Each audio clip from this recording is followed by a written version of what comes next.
This episode is powered by Outpost Roasters, small batch, high quality coffee with soul.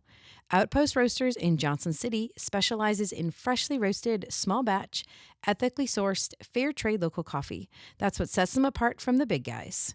They work directly with small farms and co-ops to ensure responsible practices and rich, balanced flavor in every single cup. Whether it's early mornings or late nights, their 12-ounce bags deliver bold, smooth coffee at a totally fair price. Head to outpostroastersjc.com to explore their blends and single origins. Outpost Roasters, coffee that's definitely worth waking up for. Hey, Lance. Hey, what's going on? Would you mind giving a little introduction of your name, what you do, where you're from? Yeah. Go for it. Dive right in. We'll start with, I am Lance Hanbey. What I do, I like to wear a few different hats. My current full-time position is the lead minister at Unicoi Christian Church. Got the sweatshirt on. Representing. Yep. I've been there 7 years. Oh, wow. Yeah. So working on year number 8 currently, and I started there part-time doing youth ministry, and the guy who was preaching full-time about a year in kind of looked at me and was like, "Hey, have you ever thought about preaching?" And I said, "Not really." And he said, "Well, think about it, pray about it." So we had kind of a transition, and so I have been preaching full-time there 4 years, maybe almost 5 years now. Nice. So, yeah, that's kind of wild. So that's what I do full-time for a job. I am a Navy chaplain in the Navy Reserves as well. That's kind of new, right? Relatively. I was in the chaplain candidate program. I commissioned in the candidate program back in 2020. So I've been kind of dipping my toes in the water for a little while.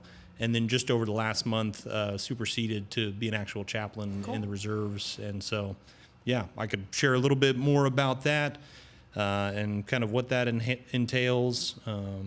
Get to do that a little bit on the side here and there and get to travel some. And then what else? I'm married. My wife's name is Shelby. We've been married about 2.5 years now. I am a volunteer firefighter, so I get to do that, volunteer chaplain. So I just... all the things. Yeah. Shelby would say, "You do too much." And I would say, yeah. I have trouble saying no to things at times, but I'm working on that. Being able to say no is really powerful. So wait, are you telling me that you should have said no to this podcast? Maybe. I got another podcast invitation that I'm also doing within the month. So, wow. Yeah, I don't know. Popular. Well, Lance. I like, part of it is probably I talk too much, and that's, yeah. It's all right. It's all good. I do have trouble saying no to things. And part of that, it's not, I don't know. I like doing things. Yeah. I'm passionate about life. So I like to jump in. Yeah, the firefighter story is kind of funny. Okay. That was, I don't know if I would call it Shelby and I's first fight, but it was kind of like we had just gotten married, and so I'm, for the last decade, had been a single guy as a bachelor, and I am at home one night, she's at work, and I had the Irwin Record, which is the newspaper for Unicoi County, Tennessee. That's where I live, in Unicoi. Yep. And I'm probably the only person under 55 that I know that reads a paper newspaper anymore. But I get the paper newspaper. Shelby tells me I'm an old man, so it's like 8 p.m. I have my newspaper. I'm in like my bathrobe with my slippers, and they had an article about the local fire department. And I was like, "Oh man, this is great!" So I'm reading about it, and it was like 75% of firefighters in the United States are on a volunteer basis. And I was like, that's crazy. I never knew that. And then they were talking about kind of the decline in volunteerism. And they said, you know, our volunteer fire departments, a lot of them are aging out and we need volunteers, and Unicoi is an all volunteer department. And so if you're a young strapping person that has some extra time that could volunteer, you know, come on out and volunteer. Come and on down. I thought, oh, I'm a young person that could volunteer. So I hopped online and went to their website, found the application, and filled out the application. And as I'm hitting the send button, I thought, oh, this is something that I should probably ask my wife about, because we had just gotten married a few months prior. So wait, did you hit the send button and then have that moment? I did. It was after the send button. And then send. she got home from work that night, and I was like, listen, babe, I need to apologize to you. I did a thing, and she was like, what? I was like, well, I kind of submitted an application to volunteer with the local fire department. Yeah. So we negotiated it. Okay. At the time, I was volunteering also at Johnson City Medical Center as a chaplain. So once a month, I'd do an on-call overnight there, spend the night at the hospital. So we kind of negotiated, and I said, well, why don't I step down from some of the volunteer work at the hospital and kind of shift that over to firefighting? So she was like, all right, we'll let that slide. Okay. So then how soon after that? Like, did they call you like the next day and they're like, dude, yes, come down? Do you have to go through like an in-person interview? Yeah. They, we kind of went back and forth, and I kind of went over there and met some of the folks, and then they scheduled an in-person interview, did that. They do a background check and all that stuff too. So makes sense. I feel like everything you get a background check for these days, which is totally fine. I mean, they have to know who they're always dealing with. Yep. So, all right. And what year was that, you said? That was not that long ago. That Okay. was, well, I guess almost 2 years ago now. Okay. It was just a little, I don't know, 6 months after Shelby and I got married. So, okay. Because then the flood happened. Yeah. And Which was kind of wild. So, because you hadn't been a volunteer for that long. No. And then Hurricane Helene came, and the weird thing is, though, we found a lot of our friends and family that aren't around here, you know, a lot of them, they had no idea that Tennessee even got hit at all because the news didn't really cover it except for the Unicoi Hospital because of all those pictures and like the craziness. That was like the one news story that made national news out of Tennessee. Yeah. And I actually just read that they're going to be rebuilding that hospital. I don't know when. Behind the Walmart on the Tinker Road exit. I think sometime in the next year they're hoping to get started. Because they have to tear the other one down. Yep, and they're doing that right now. Like, okay. All right. It's in full demo mode. Yeah. And so that was the only exposure that people had was that little tiny 50 hospital. people getting airlifted off the roof of a hospital in the middle of all this water. It looked like a movie. And so it was weird because then people were like, wait a minute, you guys got hit? And we're like, dude, we got hit hard. And it was I actually remember because we came to the church shortly after.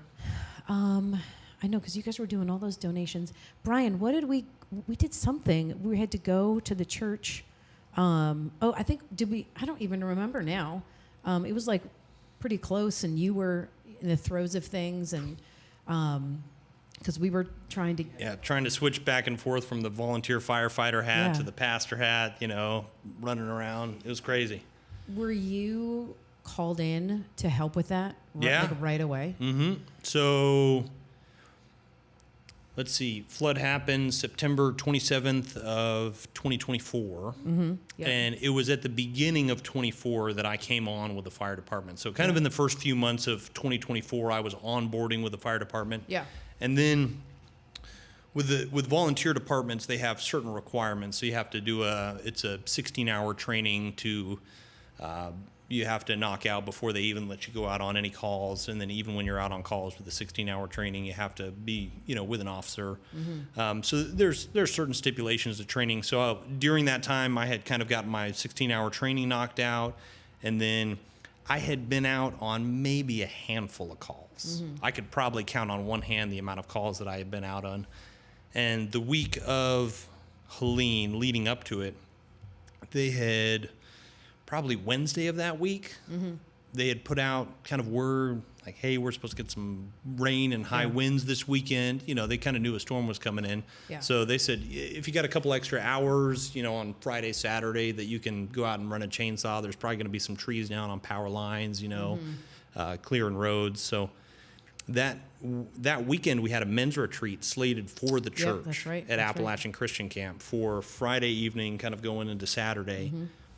And so I woke up Friday morning. I actually woke up early, went and worked out, just like a normal day, right? Like I have a workout. I don't know if you've ever heard of F3.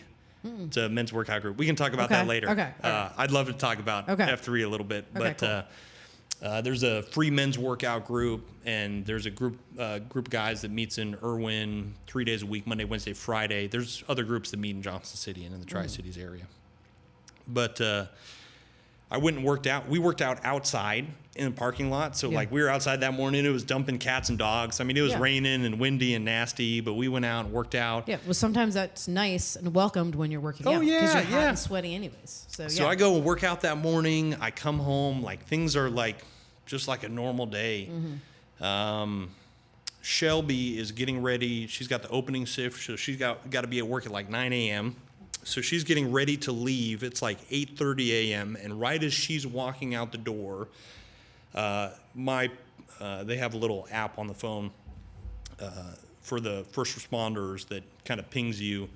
And so my essentially the page went off right as Shelby's walking out the door. So I said, hey, you know, I got a couple hours. The retreat doesn't start till this evening.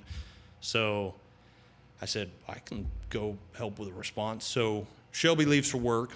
I head up to the fire station, get suited out. We end up, so that was 9 a.m. And I think like we ran all day. Like we headed down to, I'm trying to think of the exact time frame. It's been almost a year and a half now. Yeah. But I remember. Which is crazy that it's already been a year and a half. Yeah.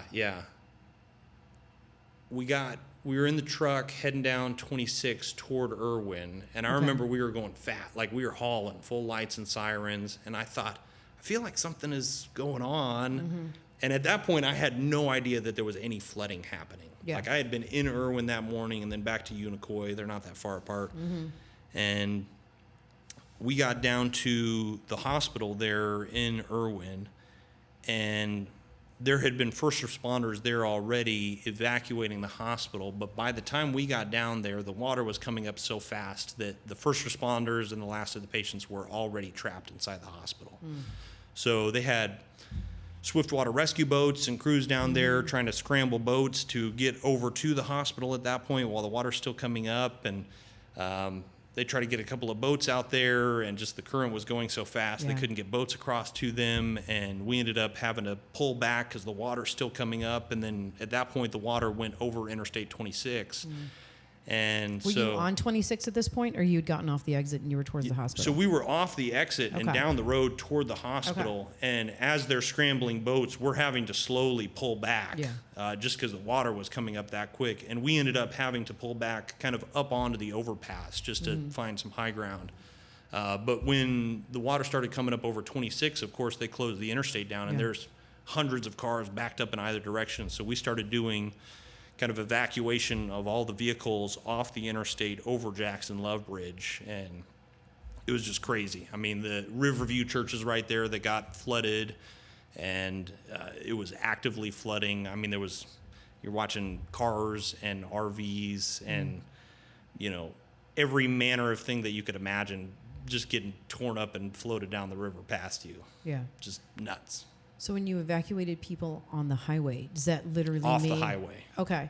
Like get out of your car and run, basically? No. So they were still driving at that point. Okay. Yeah, because the water was coming up over the interstate, but they could still get off the exit and come over the overpass and then get out, essentially get out of the way into Irwin up in higher ground.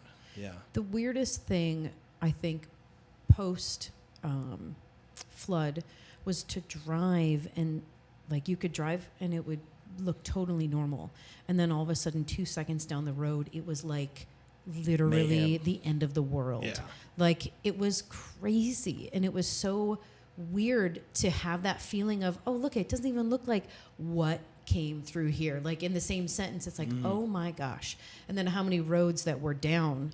So it was just crazy. All right, so you just evacuated 26. Well, and I'm also, like, at the same time, And this is the morning like, still, evacing right? cars and trying to call my wife Shelby at work to, like, make sure, because, like, I know this river is flooding, but I don't know what else is going on. And, like, I'm trying to call her to make sure she's okay. And, like, similar sentiment, in Johnson City, many people, no idea what was happening at the time. Like, I had been in Unicoi that morning, and I had no idea the scope of things. But here, the hospital is getting flooded. People are getting up onto the roof of the hospital. They're calling for airlifts. I mean, it was crazy. Okay.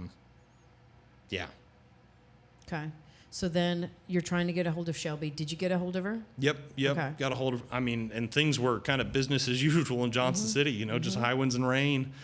We're touching base with people from the church because we got quite a few folks in our church that live in the area there. So trying to get a hold of people.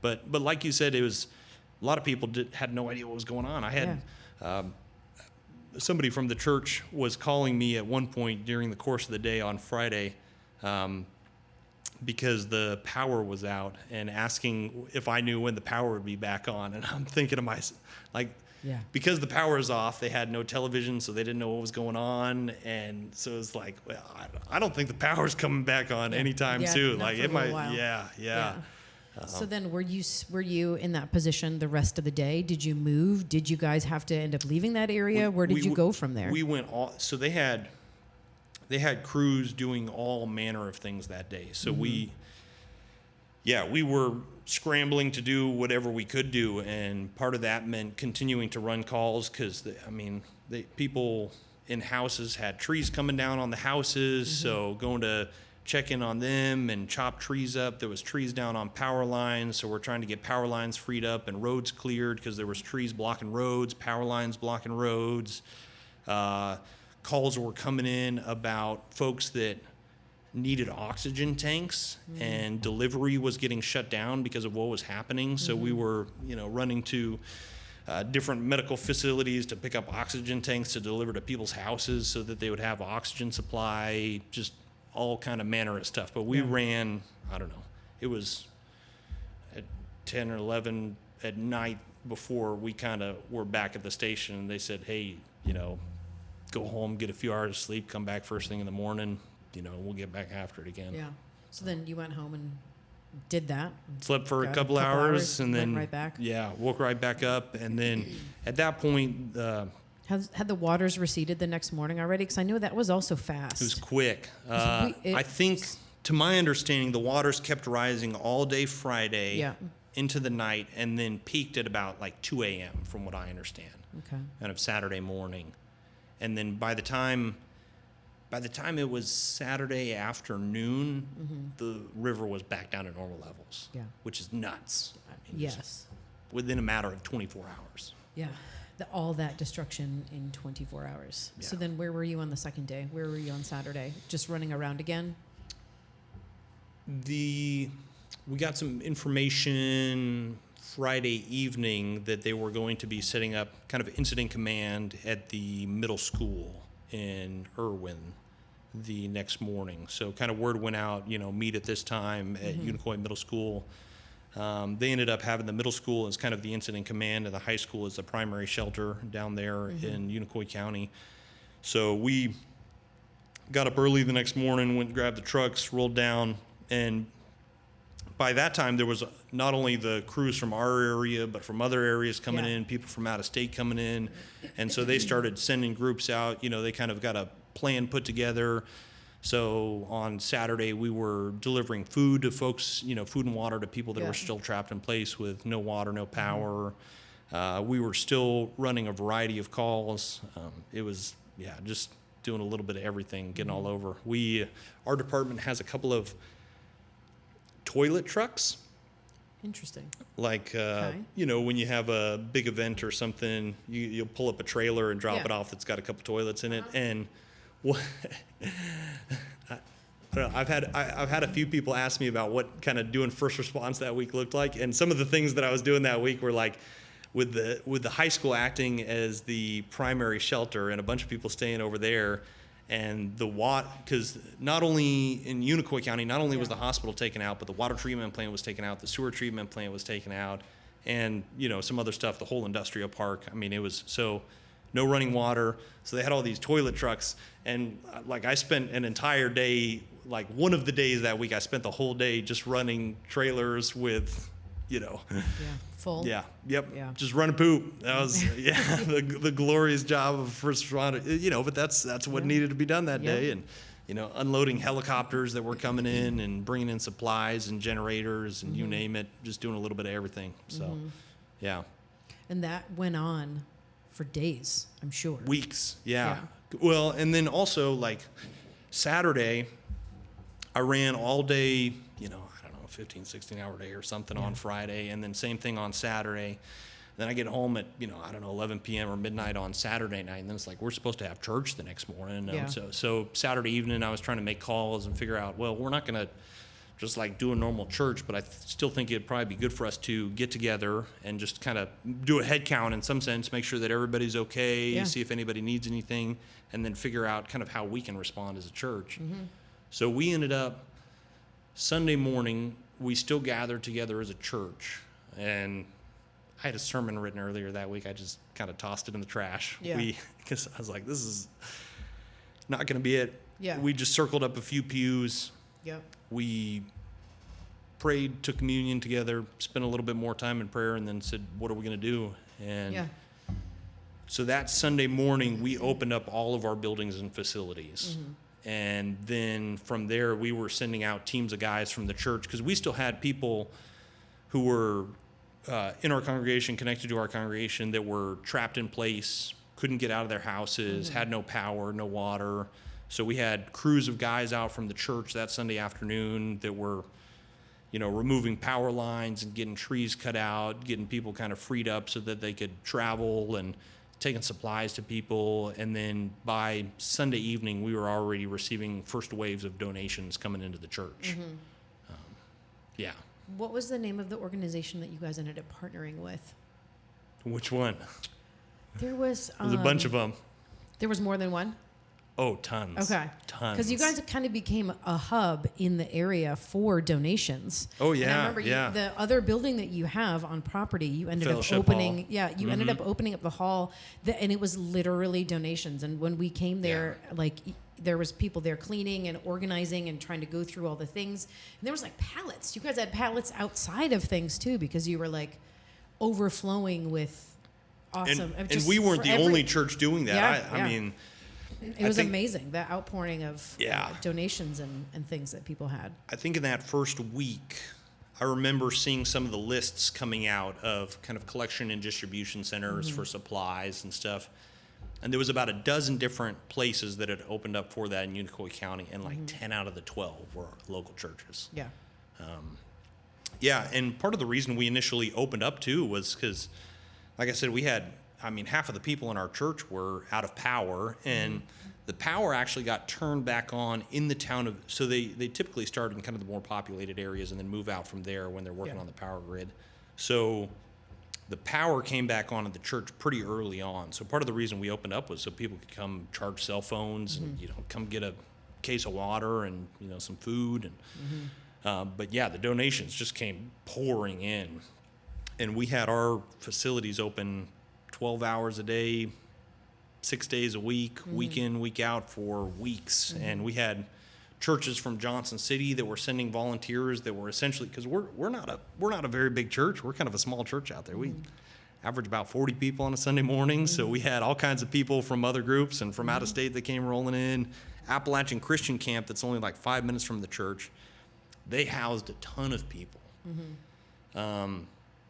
There were basketball teams that were traveling that couldn't get back home that they were putting up. They had dozens of linemen that were coming in from out of state that were staying there, working on getting the power grid back up to speed. They had, I think, 10 different families that were displaced as a result of the flood that had lost homes that were staying out there at the camp. So we very quickly kind of partnered with Appalachian Christian Camp and said, hey, anything you guys need, come on down or send us a list, and we'll send a group up there with whatever it is you need.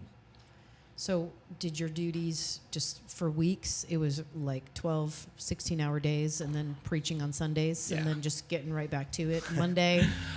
I'll tell you a story. So like I said, small church, and the church used to, years ago, because the church kind of hit its peak in the 80s and then had dwindled down. How long has it been around? 130 years. Oh my gosh. It's an old church. Okay, wow. Yep. All right, so it's been around just a couple of years. Just a couple of years. All right, go ahead. In the 80s. So they used to have like a phone, like a landline in the church building. But like when I got to the church 7 years ago, there was no more phone in the church. Yeah. So when the church didn't even have a website when I got to the church. So I got a website up and running for the church, and because it didn't have a phone, at the time, Dave was preaching there, so we kind of put his phone number down. And then when I started preaching, like, the church phone was my cell phone. Because most everybody in the church had it, and if somebody was going to try to get a hold of the church, they were calling you.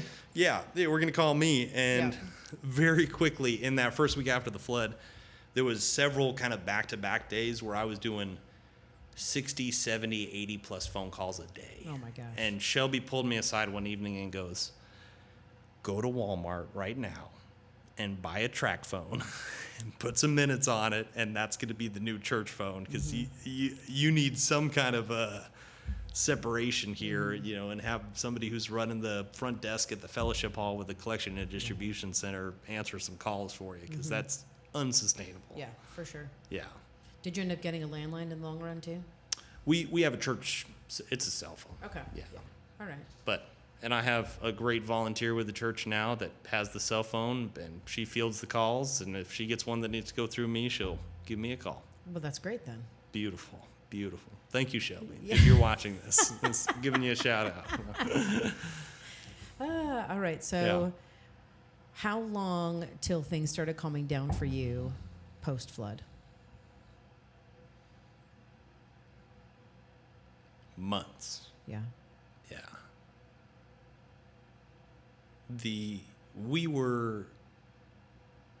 We spent weeks in a state of emergency. And I mean, they were still searching for bodies for weeks and weeks on end. Yeah. So yeah, it's all a little bit of a blur at this point. It's kind of hard to, When I think there are still people that are missing, aren't there? I don't know for sure. Okay. Not in Unicoi County they found I think there was like one person unaccounted for in Unicoi County, and they found their remains like 6 months later. Okay. So I think that was the last person in Unicoi County. It's just crazy though, the amount of destruction that happened and the swath of destruction actually through, I think it was, Brian, was it that weekend that we were driving, trying to go around to see if we could help, and we aren't too familiar with the Unicoi and Irwin area. And so we were trying to get down, but we couldn't get into certain areas to help because there was just local first responders that were stopping Roads and where out. are you going? And we're like, listen, we're not trying to be crazy. We just, want to see if there's something we can do. One of the reasons why we opened up in Unicoi our facilities, part of the rationale was first responders are still actively doing search and rescue in the flooded zone. Yeah. And if we can if we can alleviate some of the traffic coming in from outside and have them come to Unicoi, then that would help kind of free up some of the traffic just with that many roads. I mean, the interstate was out. Yeah. And that's what we were like, all right, at this point we're going to just be more of a problem. So yeah, but it was just so weird. We just felt weird sitting there and not doing anything, because it was I don't know, it was just weird times. Very weird to go through something that catastrophic and have it literally be right here at our doorstep, and then for us to have no damage and be completely fine and be like, oh my gosh, we were able to go to the bathroom when we wanted to, and we actually could go to the store still and get groceries. It was just it was surreal for a really long time to be on the other side of that, where it didn't affect you at all. There was a weird moment. I think I did not leave Unicoi County for about 30 days. I bet. I think it was about a full month before I actually left Unicoi County and came into Johnson City. And I came in to visit Shelby at work or something at Barnes & Noble, and it was like a weird, surreal moment, just because I'm unloading helicopters day in and day out, and we're delivering supplies to people, and it was like a war zone in some sense. And then after that for 4 weeks straight, and then all of a sudden I come into Johnson City and I go into Barnes & Noble and order a cup of coffee, and I'm sitting there drinking a coffee, and there's mellow music playing in the background, and life is just kind of going on like normal, and it's like this is just kind of trippy. Like, it was weird. Have you had any like, I don't want to say like PTSD, but like, have you had any issues since then? I'm sure I have. Okay. Yeah. I mean, one of the things I talked with Shelby about early on was she encouraged me. She was like, "Yeah, you should probably be talking to somebody about some of this stuff." Yeah, for sure. Yeah, I was like, okay. So I started seeing a counselor early on, and have been regularly seeing a counselor for the last, I don't know, it's been 16 months now or something like that. Well, that's good. Yeah. Yeah, that was another more sage advice from Shelby. Oh, yeah. She's a rock star. She's my better half by a long shot. Yeah, So. she just helps you out. Yeah. She just wants you to... Well, in the first few weeks after Helene, I'm still in school technically. I didn't mention that when you asked me about what I was doing. I'm still in school technically. Okay, just another hat. Working on a doctorate program over at Emmanuel Christian Seminary at Milligan University. Okay. So working on a doctorate of ministry. And yeah, in the month like after Helene, I looked at Shelby and I was like, I'm dropping out. I can't do it. Like, I had like assignments that were coming up due, and I was like, I haven't thought about this. Yeah. I haven't read the books. I haven't touched it. You know, like I have zero. But she was like, maybe you should wait to make any major life decisions in the middle of a crisis. And that's some pretty wise advice. Well, I'm pretty sure that your professors probably also understood what they was had a ton on. of grace. Oh, yeah. So you're in the middle of that program right now? Yep. Okay. Well, probably more so toward... I'm in one class this semester. I have 2 classes this summer. When I finish those, I'll be totally done with all the classwork, and then it'll just be kind of research and writing after that. Cool. And what's your goal? I have a draft proposal, so all of this is still tentative and on the table. Okay. Open to change. But my draft proposal centers around the revitalization of dying churches. Okay. I feel like very much in many ways my work at Unicoi Christian Church over the last 7 years has been just that. What's been the most challenging thing? In that work or in the... At Unicoi Christian Church? I feel like that's a lot to answer. Oh, okay. When I first got there 7 years ago, I just came on part-time and was doing youth ministry there. And there was 4 kids. Okay. 2 sets of sisters, so all 4 girls. I was like, I don't know what to do with the 4 little girls. The church that I had been at prior doing youth ministry, the youth group was bigger than the entirety of Unicoi Christian Church at the time. Yeah. No, wait, was that here? No, that was in Utah. Okay, are you originally from Utah? No, not at all. All right. That's a whole story too. All right. Yeah, let's see. Grew up in a military family. Okay. So I was born on the East Coast. I was born in Virginia. Okay. Lived all over the place growing up. Like a dozen different places. Okay. Lived overseas some when I was young, came back stateside, North Dakota, Alabama, Illinois, Hawaii.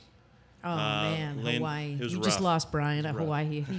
He just melted inside and was like... Lived on Oahu for about 4.5 years.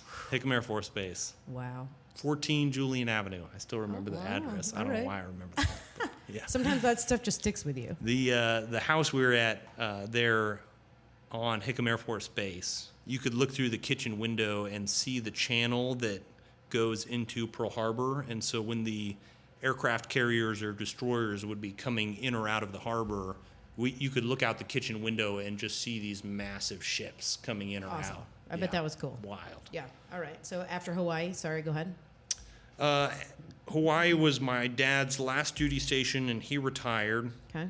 My dad's originally from Washington State out on the West Coast. Okay. So his parents, my grandparents were still alive at the time, and they lived there in the greater Seattle area. So we moved back to the greater Seattle area. So when people ask me where I'm from, I kind of say Seattle because I lived there the longest. Spent about a better part of a decade in the greater Seattle area. It's a weird question because I'm with you on that one because I was born in Wisconsin, but and I lived there for the first few years of my life, and then I moved to Minnesota. And then which one are you from? We also moved a million times. We weren't a military family, but my parents always took the opportunity to say yes. Yeah. And, always at the time when you're younger, it's like, dang it, what are you doing? And then afterwards you realize, oh, okay, it wasn't that bad. And so I say Wisconsin just because that's where I was born. And Originally, so, that's it. It's just so easy. And then, sometimes you can hear it in my O's. I'll be like, oh, my gosh. And then people are like, wait a minute. Hold I'm up. like, oh, no, it just came out. Or, lift up your mic a little bit. Oh, yeah, Brian just gave me the symbol. Yep. Yeah, there you go. There you go. Yep. Or then they'll be like, are you from the Midwest? And I'm like, yeah. You heard it. You heard it in my O's. You betcha. Oh, yeah. But that's mainly like Norwegian. That's the really thick accent. So I just say Wisconsin. Yeah. So there you go. I usually say the Seattle area. Yeah. Go Seahawks. But where in Seattle? Because I lived out west for a while because I've lived everywhere. I lived in Portland. Yep. I lived in Portland for a little bit too. Yeah. It's hilarious. Where did you live in Portland? 82nd Street, Northeast. All right. I lived in the Pearl. Okay. And I lived on the park blocks. Nice. And it was awesome. It was crazy. And I used to go to Seattle all the time for work. And then when I was up there, I was like, dang it, because I love 90s grunge music. I just love Seattle's grunge. a hub for it. Well, yeah. and I love coffee. So every time I would go up there, I was like, dang it. I was like, why didn't I just stinking move to Seattle instead of Portland, which was close? But, I mean, God works in mysterious ways. True. How long were you in Portland for? A little over a year. Okay. Yeah. Yeah. I went out there for work. I went through some craziness in my 20s. I went through a divorce. And so I just needed a fresh start. And so God opened a door Go to for the a West job. Coast. And it was literally, so I was in Florida at the time, and that was Portland. So I went from sunshine and flat to like rain, but everything is super lush and green and like gorgeous. And I was like, and the mountains. Well, you got the Cascade Range there too. I'll stinking go to Portland for a little bit. And then I ended up finding a church there that there was a pastor that's Door of Hope. Okay. It was in Southeast. I actually think it's still in Southeast maybe. I'm not sure. They might have changed locations. But the pastor there, he was amazing. And he ended up being a counselor for me. And so I was just like, that's why I went there. And not Seattle. Both of my brothers went to George Fox University in Newburgh, just 45 minutes outside of Portland. So my younger brother and his wife, their family, they still live in the Newburgh area. So I kind of frequent there still. Yeah. Well, that's fun. I haven't been to Portland. Brian's never been, and I'd love to take. You got to go. I'd love Road to take trip. him and the boys, and just because it's just such a beautiful area. The West Coast is like. You got to do the drive. You got to do go into Idaho, and then drive the Columbia River all the way over to Portland, and then you can hit the coastline too. Well, I like if you go up through Northern California too, and then you can hit Bend. Hit the redwoods up in Northern California. Yep. Bend, and then you go through Sisters, Oregon, and those little crazy back roads, and up through the mountains. That one time I almost got into an accident with a semi on one of those mountain roads on my way down to Bend, and it was just one of those surreal experiences where I was like, oh my gosh, I don't know how I'm alive after this because the roads were slippery. The tractor trailer, it was this kind of a thing. We were on those. You know how small those roads are. And it was a lot of those mountain passes. They'll just close during the winter. Leave them closed all winter long. This one was not. Or maybe it was closed to tractor trailers and he just took the chance. It was crazy. But it's a beautiful place. It does rain a lot though, and that was hard. It's true. It was hard to go from the sunshine of Florida all the time to the rain of Portland, but the inner grunge 90s in me was this is fine. This is good. This is good for me. I had sad seasonal affect disorder when we first moved, because we moved from Hawaii to the Seattle area. Okay. And we got settled in there, and I was 11 at the time, going into 6th grade, and it was just a rough year. Of course, middle school is I feel for a lot of people, middle school is a rough time.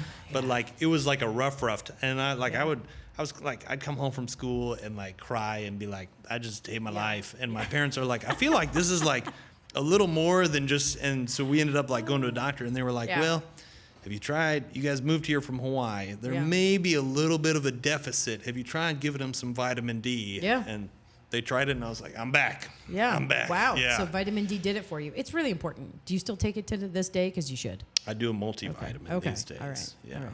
Like a Men's Health thing. I don't know. So how often? So is Shelby's family also from Seattle too? No. Okay. No. Where are they from? And where did you guys meet then? That's a story in and of itself. All right.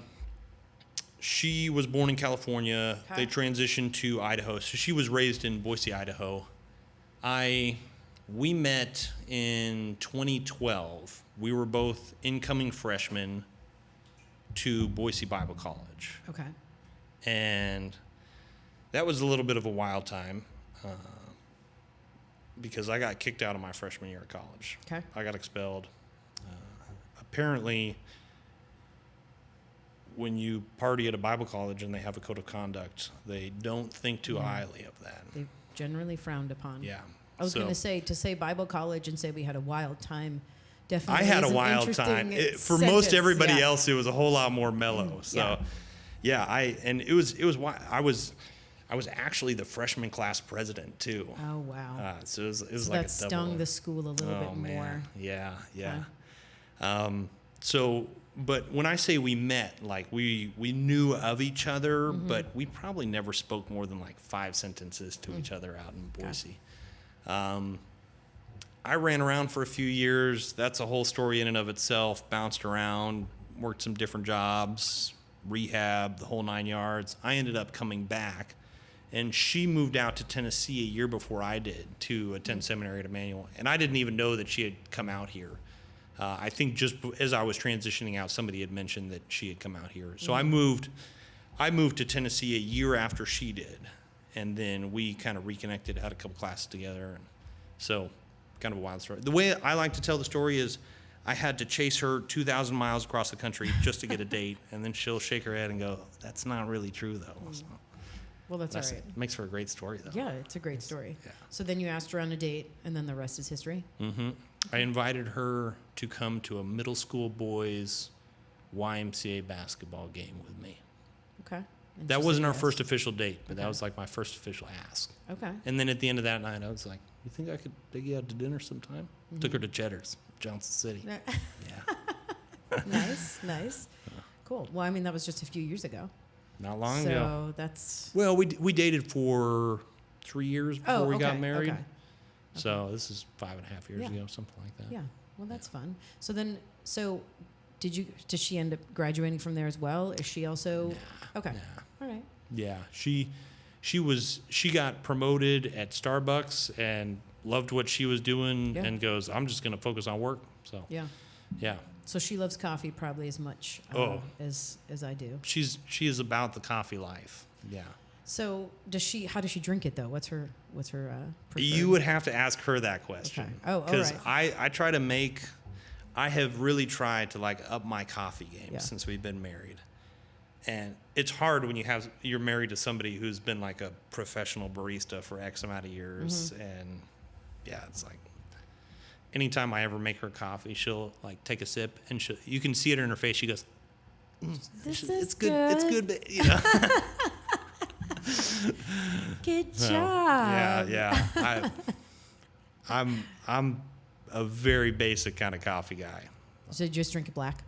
We're drinking black coffee right now. Yeah. But that's so that I'll we drink can try black and coffee. taste. I'll drink it with cream and sugar. I don't care. Yeah. I'm more in it for the caffeine. I know that's very utilitarian. Do you like the way it tastes though? Sure. Okay. Yeah. Because I know that's like the biggest stumbling block for people is to try and get. They're like, I just don't like the way it tastes. I just drink a lot of it. You either do Yeah. or you don't. Like Yeah. it's Oh, But it is what it is. yeah. Oh, take a sip of coffee. There you go. Perfect. Cheers. All right. So we've talked Where about. were we? Well, you were talking about Shelby. We were talking about coffee connoisseur. Not me. Yeah. No, She not is. you. Yeah. Yep. Yeah. Just basic. She would say I have an unrefined palate, which is true. Sorry, I've been called a coffee snob before, and the first time that I heard that, I was like, not. And then I was like, is it a snob though to know how you like it and what you want? Like I like lattes. I like, espresso shots that's hugged with the precious love of milk. Like that's it. I'm not a flavor person. I'm not a spice person with cinnamon on it. I don't go for any of that stuff. like to drink the coffee. Usually, if I can have some cream and sugar with it, I'll have a little you'll go cream and for it? sugar. But I don't mind drinking it black either. Do you ever get the jitters by having too much caffeine? Oh yeah. Well, I don't jitter here. I can tell when I've had too much caffeine because my eyelid will start to twitch. A little flutter. The going eyelid on. twitch. Yeah. There's a time. So as I have an energy drink and a cup of coffee sitting in front of me. That's right. Where's your water? You need to like balance, rinse hydrate it. and caffeinate at the same Yeah, time. that's what I'm doing. Water and a little My bit. water's in the car. Oh, that's too far away. Don't worry about that. That's hilarious. Coffee. Brian's drinking tea. Good on him. He's trying to up his water intake. I do like tea too. When I a few years back went to England and over there in the UK, they're like it's tea all over the place, but they serve coffee like for the Americans. So like you go into a restaurant and they'll be like, "Can I get you some tea?" And they'll be like, "Oh, you're American. Can I get you some coffee?" Yeah. And so I started drinking tea more while I was over there, and I was like, I like this too. So just black tea, right? English. I drink Earl English Grey. breakfast. English Earl Grey. breakfast. Oh, okay. Yeah. All right. Yeah. Yeah. Shelby's got a full selection of dozens she? of teas. Okay. Yeah, she loves tea too. Ooh, wow. So, she and I'll likes drink both. those teas as well. But if you ask me, like, hey, what kind of tea you want? Earl Grey. Okay. Yeah. Do you put it? What do you put milk in that? Maybe. Okay. I can. I don't have to. Yeah. I'm just not a. Every time I just take a sip of tea, which I'll drink it sometimes if I want at nighttime instead of, you want something. I'm not a chamomile person though, but herbal. I'll do some herbal maybe at night. Yep. And every sip, I'm just like, all right, this is just going towards my water intake because I just wish it was coffee. I do. It's not. I try to like tea. It's like pickles. I don't like pickles. No. I like cucumbers, so I like pre-pickles. Oh, interesting. But I don't like pickles actual before pickles. They were pickles. And I'd love to just have pickles as a snack. I would love to. And so just like tea, I'll force myself to eat a pickle. And I'm just like, gosh, I just don't really enjoy this. Right. So it's just some of those things. To each their own. I know we have to do as an adult to try and I'm going to keep trying this. I'm going to keep trying it until I like it. I eat everything. Yeah. I don't know if I've met a food or a drink that I'm like, I don't know if I like that. Have you had escargot? Yeah. Oh, yeah. Oh, really? Yeah. And you like that? Mm-hmm. Wow. All right. Any other crazy foods that you can think of, Brian? We're just Brian's eaten a lot too, actually. Seafood, you name it. Yeah, but you've never had escargot, though, right? Yeah. Well, yeah, octopus. Oh. Yeah. All right. So firefighting, we brushed on Helene. Yeah. Since then I've done some more stuff, but that was like my baptism by fire into like, hey, welcome to like being a first responder. Yeah. So I feel like we started to talk about Unicoi Christian Church, and then we've taken some tangents. It's true. How hard is it to be a pastor? That's a loaded question. Depends on the day. Okay. Yeah, I mean that's one of the interesting things about the pastoral role too. Sometimes you know, like you get to accompany people in their best moments and also in their worst moments. I mean, you some days it's like you're celebrating the birth of a baby and doing a dedication or doing a wedding, and it's very exciting, and then the next day you're doing a funeral or with somebody in a hospital room. Which is exhausting, though, to go from those extremes. A lot of highs and lows. Yeah, it is exhausting, and it's a special calling for sure, because pastors are held to a different standard. It's true. And it's true. And the funny thing is that we're all just sinners at the end of the day. We're just people too. Yeah. So it's just really funny, like that as pastors, it's tough. It's not the book, The Wounded Healer.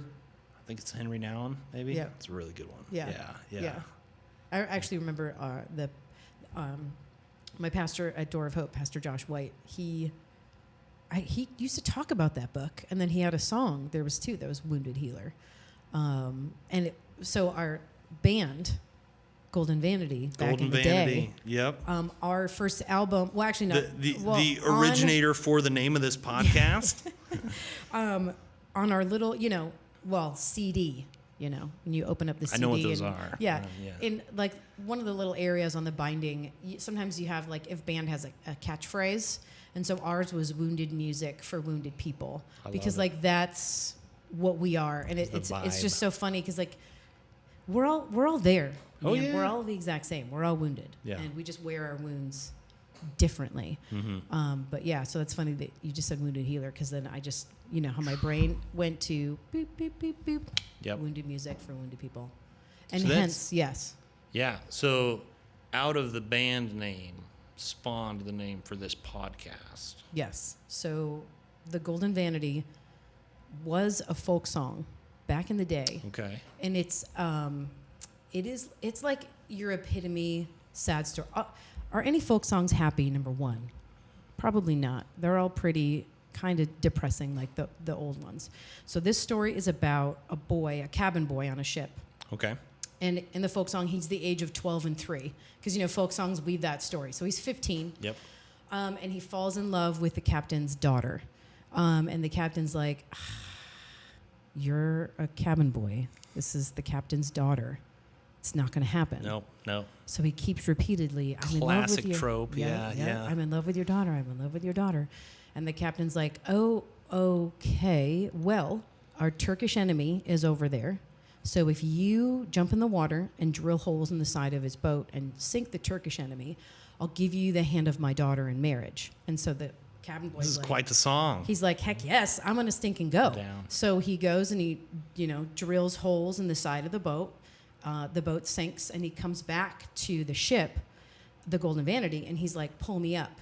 And they don't pull him up, and he drowns in the lowland. That's a terrible lowland story. Sea. Whoa. He drowns in the lowland sea, and so it's really depressing. Yeah, But at super the same sad. like at the same time, the reason that we chose that name is like we literally have all been in that exact same spot of just like having that passion for something, losing it, no matter the capacity. And so even though it could be a metaphor, obviously, because we're sitting here, we haven't lost our lives. Yep. But it's just like that resonated with us, and we all learned that folk song too when we were young. And so we were like, that's the band name, is the Golden Vanity. There it is. And then I just naturally from the band became Leah Vanity. And it's not about, vain beauty or anything like that. It's literally just because of the band. The name. Yeah. And it was just. How long was this band in existence for? Well, we started when we were all in high school, which was the 90s. 90s were great. Yeah. And then my brothers went to college, and they continued. So my older brothers, Josh and Jeremiah, are like the masterminds. They did all the music and wrote all the lyrics. They just they crushed it. And then it was me on bass guitar and vocals, and then our drummer wasn't related, but he may as well have been because part of the crew. He was like a brother. Yeah. We just brought him in. And so we started kind of in the 90s with some music, and then we recorded. So my brother Josh went to Wheaton, Wheaton College in Illinois. Yep. And we actually were able to go and record at Wheaton. I don't remember. We did a couple of songs or Pulling just some one. strings, getting some recording time in the studio. Heck yes. Yeah, we were like, And it was funny because I was in high school at the time, and I was like, yeah, guys, I got to go to... Gotta go to this college to go gotta record go to in the Illinois studio. this weekend. And it's funny because there was actually there was a party at the college that weekend. But I mean, it was Wheaton, and so they were very clean parties. And I think it was called Chocolate Fest, legit. So my brother took us into the dorm, and it was just like room after room, and people were just literally having chocolate, or like they had games with chocolate, and we were just like, sounds like a Bible college party. It was Yeah. hilarious. And we were like, all right, but we thought it was the coolest thing ever because, Sweet. like, I don't know. I was maybe a freshman at that point, or maybe a sophomore. So I was like, this is awesome. I'm at my brother's college. We are just crushing it. And so then after we all got out of college, and we ended up all living in Florida. And then we were like, okay. The band got back together in Florida. We're going to do this, and we're going to just have some fun. Did you travel, and did you play locally, or did you go places and do gigs and know? We went all over Florida. Yeah. Just playing, and we did 2 albums, and then we actually were voted MTV's next big thing, and then we did we just did all kinds of stuff. We played, we opened. I think I don't know, my brothers will remember. I want to say we might have opened for A Perfect Circle. We opened for a couple of bands. We didn't get to see them. We didn't get to meet them. We opened up for Ozma, which was a big one for us because we were big Ozma fans. And so we had the opportunity to do a lot of gigs. Yeah, and we loved it so much. And it was just, oops, I just hit this. It was like it's just such a fun memories for me. And people ask me all the time, like, dude, why don't you play bass anymore? Do this or do this. And I'm like, I just love playing music with my brothers. I don't want to do it with anybody else. Because I just love those songs. They're super fun. And it just, like being on stage, and it was just amazing. So hence, when we were trying to come up with a name for this podcast, we were like, what the heck do we stink and call this thing? Leah Vanity. And then we were just like, man, Leah Vanity's been my name forever. So we'll just call it the Leah Vanity podcast. And then when we were coming up with the intro and like the outro music, we were like looking through Golden Vanity songs, and we're like, there's some good ones to choose. There it is. But my middle brother, Jeremiah, is just like a musical genius, literally. And he is still playing music to this day. And as are your parents. Yeah, I know. We're the whole It's family. a musical family. We love music. It's like a huge part of who we are. And so he just came up with an album a few years ago, and his new band is called Fight for the Users. Okay. Which is a little Tron nod if you've never seen Tron. I have. Okay.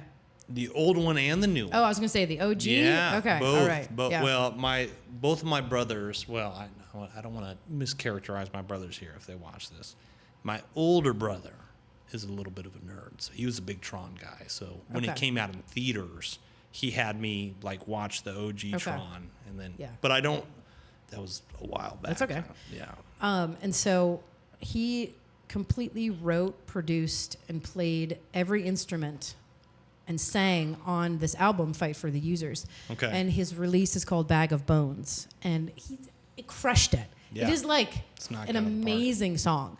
And so we were like, hey, can we use this? Because it is awesome. Can we borrow this a little bit? He was like, okay, Can we sample this? Yeah. And it, like, every time we hear it too, we get excited, and we're just like, man, get pumped how up. did he crush that song? Like, it's so stinking good. So when was it, like, how long ago were you guys like, hey, we're going to do a podcast? Was this just like a few months back? You were like, or had you been thinking about it for a while? I think Brian had been thinking about it for a while. And over the past few months, like, we just love hearing people's stories. And Brian, this is not a jab at you. Yeah. I feel like every guy, as they move into their 30s and 40s, is like, I should start a podcast. I feel like that's a fairly, that's a trope. Yeah. No, I love it. I'm down for it. Yeah, and so we plus ever since we moved here in 2023, people that operate. Was not that long ago. No, 2023. Man, it's only been 3 years. It's only been a few years, and so like people, because we moved here from the Northeast, that's where Brian's from. But obviously, as we already brushed, I'm not from. Where did you move here from? Connecticut. Okay. And being business owners up there, like, people are very calloused. And it's not very easy to do business up there. Kind of hard to break into the scene a little bit. Yeah, and I'm not being, I don't, Brian was like, ooh, when I just said that, but I'm not like trying to be rude. I mean, people in the Northeast aren't necessarily known for being nice. There are nice businesses. There are nice southern people. friendliness and kind of the northern western kind of bluntness. Oh yeah, you get that. Exactly. And so it was a little difficult to have business up there. And then when we came down here, it was like people were like, hey, what's your story? What are you doing? How can we help you? And we were like, wait, what? Whoa. Huh? It's crazy. Yeah. And so we were just like, the people here just operate on a different level. God bless them for that. And so we were like, well, why don't we just get it rolling? Hear people's stories on whether they're pastors, whether they're business owners, whether they're volunteer firefighters. What is their story? What brought them here to the Tri-Cities? Like, we just want to learn more about people and maybe help them in that capacity of sharing their story and having like a place for it. Love it. And I mean, I prefer, like, I just want to be a better listener also, and to hear people, and not, I don't have to talk about myself, whatever. I just want to learn people's stories and be that person. So that's kind of how that started. And then, so we've just So is Brian going to get roped in any of these podcasts? See? He's shaking his head. He prefers to be behind the camera And I just don't, it doesn't bother me. Yeah. You know, maybe like it goes back to my music days. I'm just like, what if? You're used to the spotlight. I'll just hang out, whatever. But I did feel more comfortable when I had my bass guitar in front of me. Did you sing and play bass at the same time? I did. That's impressive. I did backing vocals because we were influenced a lot by, you know, besides like 90s grunge, but obviously we like a lot of 3-part harmony. So we would have that, like your Queen, Beatles, all that. We would like do that with some rock music in the background. And I play the drums. So, oh, nice. Oh, Brian's a drummer too. I'm not a good drummer by any stretch of the imagination, but you dabble. I can keep a beat. Well, that literally is the definition of what drummers do. It's true.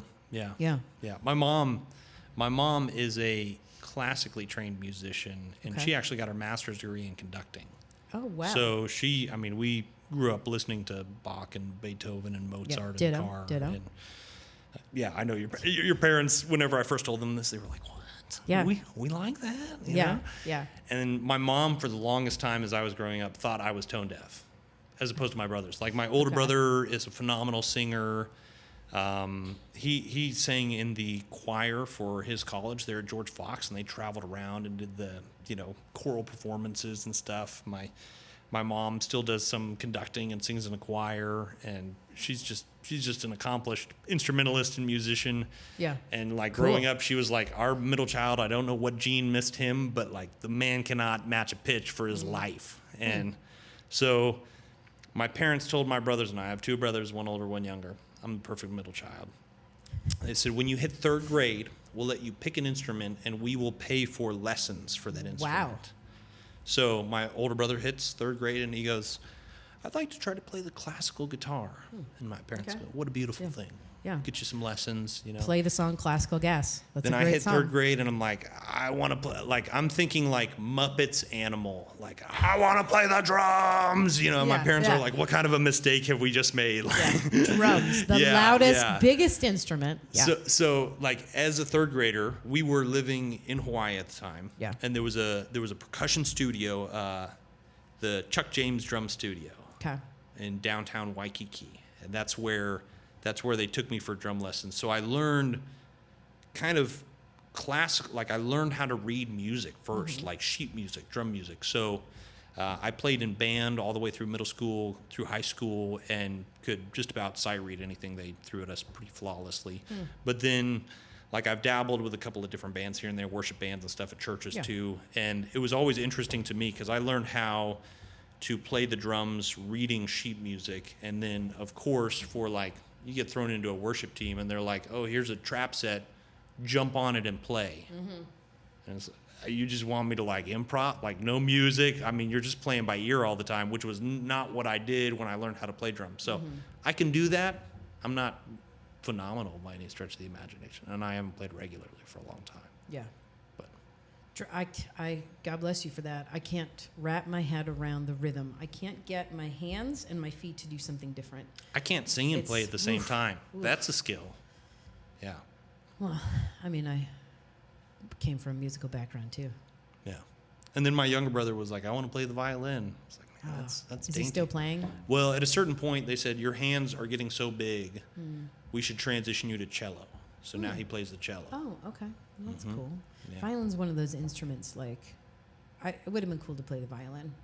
But I think we had a violin in our house, but I don't. Brian, I think, do we have a violin right now to this day? Oh, okay. Who plays the violin? Nobody. Brian plays the violin. A little bit. We're at that. Impressive. We're trying to get, trying to figure out. We just had this conversation with my parents the other day, actually, for our boys, because we have, 4 and 5. How old are they? 4 and 5? Yeah. Okay. And 3rd grade, you got to say, hey, we'll get you music lesson. No, well, we're doing it right now. We're you get them started early? Yeah. So my dad learned how to play the piano, I believe, before he learned how to read. I think he was 3 when he started playing piano. He's a phenomenal piano player. Oh, my gosh. Yeah. He's just like... The man can tickle the ivory keys. I'm pretty sure he could do it in his sleep. Yeah. Just good morning. And just wake up. I feel like whatever. he speaks to the piano sometimes. Like he leans in and he's like, man, the piano is a little cold this morning. It just needs to warm up a little bit, They just get each other. They really do. But so my grandma, used to play piano and organ for silent films. Did he tell you that? No. Well, he might have told me at some point. It's like such a cool fact. Like, wow, never heard of anybody actually doing that. So she was a Charlie big Chaplin pianist. films, you know, yeah. And they both just did music and stuff in college, and it's so fun. And then I went to the middle school that my mom taught music at. Okay. And so that was really fun to like. I didn't have her as a teacher though, because I was in band. But plot twist, I played the oboe. Whoa. Yeah, oboe, bass guitar, totally unrelated. It's a little bit of a change. But yeah, so I would still go hang out in her classroom, and it was just fun to see her and her style, and she plays like every instrument and does all of it. Yeah. Awesome. So it's just hilarious. So of course they would have 3 kids that naturally love music, and we all listen to different kinds of music. Pass along that passion. Yeah. So we want to pass that to our boys. So we're like trying to be like, hey, what instruments do you like? And we have, Brian's drum set at the house. And I mean, obviously, little boys definitely going to grab. They're like animal. They're going to be like, yeah, and just hit him as hard as they can. But we have the electronic drum set out right now because oh my gosh, that's loud enough anyways. Yeah. The real drum set would. Oh yeah, at a certain point, that'd be tough. As I was taking lessons, like I asked my parents like if we could get an actual drum set, and I think like that was the point. They were like, our neighbors are going to despise us. Yeah. But they did it. Yeah. Well, and you learned how to play drums in Hawaii of all places. True. Yeah. I was almost going to ask if you learned how to do a steel drum, but that's not really Hawaiian. It's more like Jamaican, I guess. Islander. Brian's laughing at me. Listen, I am not a drummer, Brian. No, that's all right. Yeah, whatever. So ukulele. Yeah, I know that. You have recorded just a few podcasts. Mm-hmm. Like 4 or 5, somewhere around in there. Yep. So have any of them been released yet? Yes. Oh, okay. Yeah, so you're already putting them out. Yeah, because we don't edit, we don't do anything. Just straight out. Yeah, we just. But we're not live right now. No. Okay. No, cool. Not live. We're just hanging out. Got it. Yeah, no, we just on Spotify, just putting it out there and having fun, and then we have a bunch more people scheduled too. I think we have like 6 more scheduled already. Nice. Of people that will just sit and talk with us. I was on a phone call on my way here, and my buddy Max, if you're watching this, because he told me to send the podcast to him after I did it. So Max, if you're watching this, if you made it this far, he asked me, he's like, what's the name of the podcast? And I was like, I don't know. And he goes, what do you mean you don't know? You're going to go be on a podcast and you don't know the name? And then his next question was, he's like, is it going to be live? Or are you recording it? And I was like, I don't know. And he's like, what do you mean you don't? Like, you don't know anything going in? So I was like, I don't know. I'm just going to go. Yeah, just going to go hang out. So Max, if you're watching this, I just learned the name of the podcast. It's Vanity Leah. Leah Vanity. Leah Vanity. Yeah. I'm getting it mixed up. Okay. That's Leah okay. Vanity. And then we're not live currently, but this is going to be put out soon. Yeah. Cool. There we go. Now I know. Like within the next few days, however long it takes Brian, because he prefers to be behind the camera for some of this. So that's what we do. I like it. Cool. I have to go to the bathroom. Yeah. Can we pause Quick it time for out? a second? Is that okay? Yeah. Is that okay with you? Break. I've had so much to drink. Yep. And we're back. Bathroom break. Done. Just like that. So Cool. I want to hear more about Unicoi Christian Church. Yeah. Yeah. Was it, so did you choose to come to that church? Did it just kind of like fall into your lap? How did that come into fruition? When I moved out here, I'm trying to think where I want to start the story. When I was graduating from Bible college, I ended up, after a few years, figuring out what I was doing with my life and God kind of grabbing hold of my heart. Eventually, I went back to Boise Bible College and finished out my degree there. So that's where I finished out my undergraduate degree. And as I was coming up to finishing that up, I had a couple of options at the table. I had been interning during the summer prior and that upcoming summer at a church in Utah. Okay. And they had essentially offered me the full-time job doing youth ministry there in Utah. So I was thinking about that, but I'd also been, thinking for a while about military chaplaincy. Okay. Growing up in a military family and kind of the ministry calling with that kind of background. I thought about enlisting right out of high school. Didn't end up doing that, but I had several people kind of encourage me in the way of military chaplaincy. One of the prerequisites to be a chaplain in the military is a Master of Divinity degree or equivalent. And so coming out of Bible college, it was like, okay, do I want to go work full-time at a church, or do I want to continue my schooling and work toward that degree? And so I had looked around at a few different seminaries and looked at some in the Pacific Northwest, and somebody, I'm trying to remember the timeline in my mind, somebody mentioned to me Emmanuel. I knew nothing about it. They were like, there's the seminary out in East Tennessee, and they have a scholarship for students from the Pacific Northwest. And I said, what? Random. Yeah, super random. And so I was like, okay. And so I called up the admissions office to ask about the scholarship, and they said, yeah, it's a scholarship. And I was like, okay, what's the catch? Like, what's my GPA got to be? How long an essay do I have to write? All of this stuff. And they were like, no, none of that. Like, just from being from the Pacific Northwest, you're eligible. And I was like, get out of here. Because I didn't really want to continue in school if I had to take out a bunch of student loans, because I finished out my undergraduate debt-free, and I was like, I don't really want to go into a bunch of debt for school. Yeah. So I was like, okay, how much is the scholarship? And they were like, well, it covers 75% of tuition all the way through. And I was like, get out of here. Yeah. What? Yeah. Just from like being from the Pacific, like I was like asking like the same question 3 or 4 times in a row, and they were like, yeah.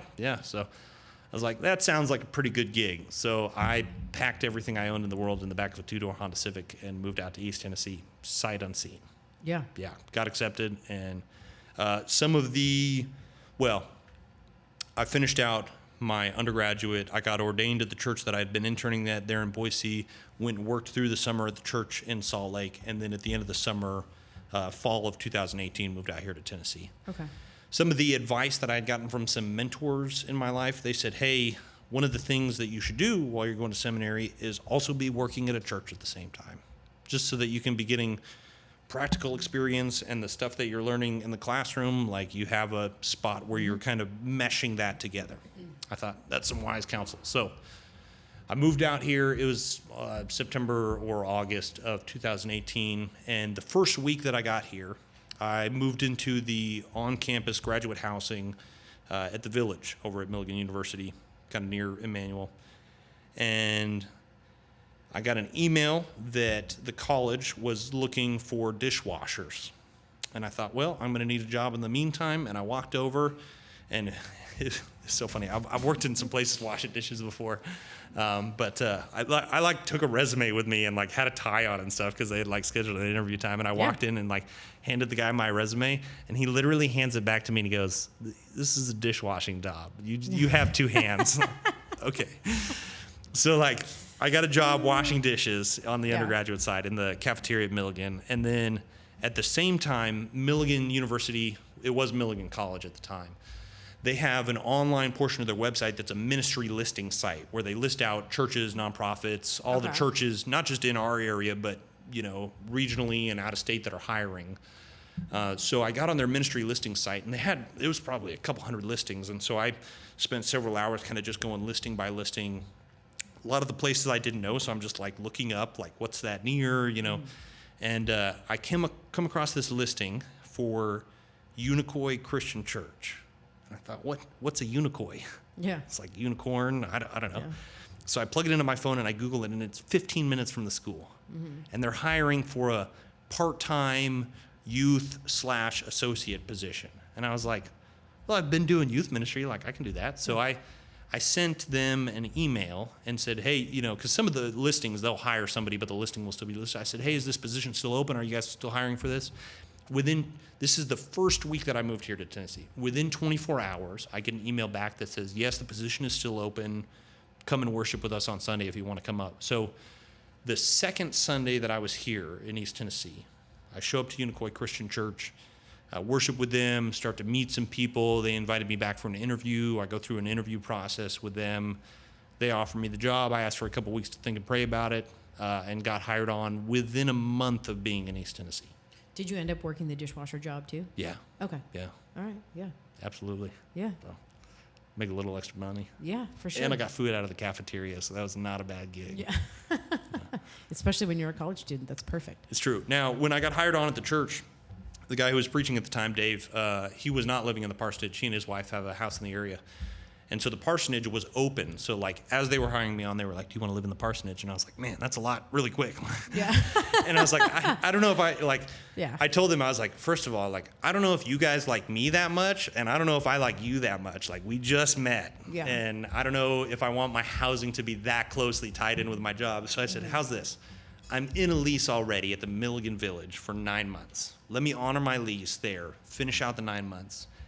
And we can check in, and if things are still going good at the church, and you guys like me, and I like you, and I plan to stay, then I'll move over into the parsonage. So for 9 months, I lived over on campus there at Milligan, and after 9 months, I moved to the parsonage is on the church property, literally 100 feet from the church itself. Mm-hmm. And so I moved in 9 months after being here. And have you been there ever since? Been there since, yeah. Nice. Yeah. So and then of course I did kind of youth ministry for the first year and a half. Mm-hmm. Then Dave and I, we did we did like an 18-month transition plan and like a full year of he would preach for a month and then I would preach for a month, back and forth. The church was small when I got there. I said there was only 4 youth kids. I mean, we'd have Sundays where there'd be 15, 18 people in service on a Sunday morning. Small church, fairly rural area, so maybe, I don't know, 20, 25 people. But within the first 18 months that I was there at the church, I think we had 6 funerals. Mm. Wow. So every 2-3 months for the first 18 months that I was there at the church. And Dave was there kind of in an interim position. He and I did a year of transition, preaching back and forth, month on, month off.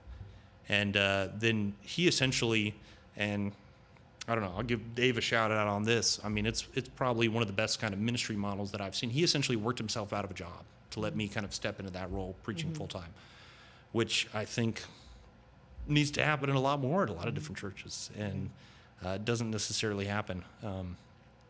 But yeah, Dave's a stud, great guy. Still love him. We're still in contact.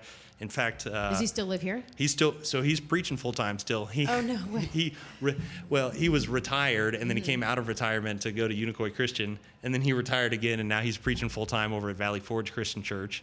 And they actually just hired on another guy who I know too. He's a stud, and Dave's planning on kind of doing the same thing with him that he did with me. Nice. And kind of transition out of that role and transition this guy in. So yeah, super cool. So all of that to say, like, I've been at the church 7 years. After we did our transition year, I started preaching full time. That was right around when I finished my Master of Divinity degree at Emmanuel. So I kind of finished my degree, and well, it was a bit of a semester. I started preaching full time kind of a semester before I graduated, but yeah, been preaching full time there since.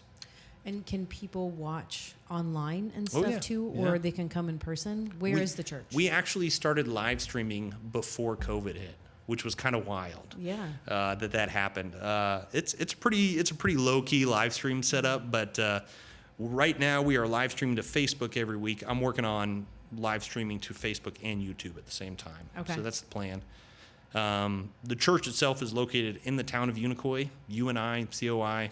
It's on Tennessee Street, 417 Tennessee Street is the address. Okay.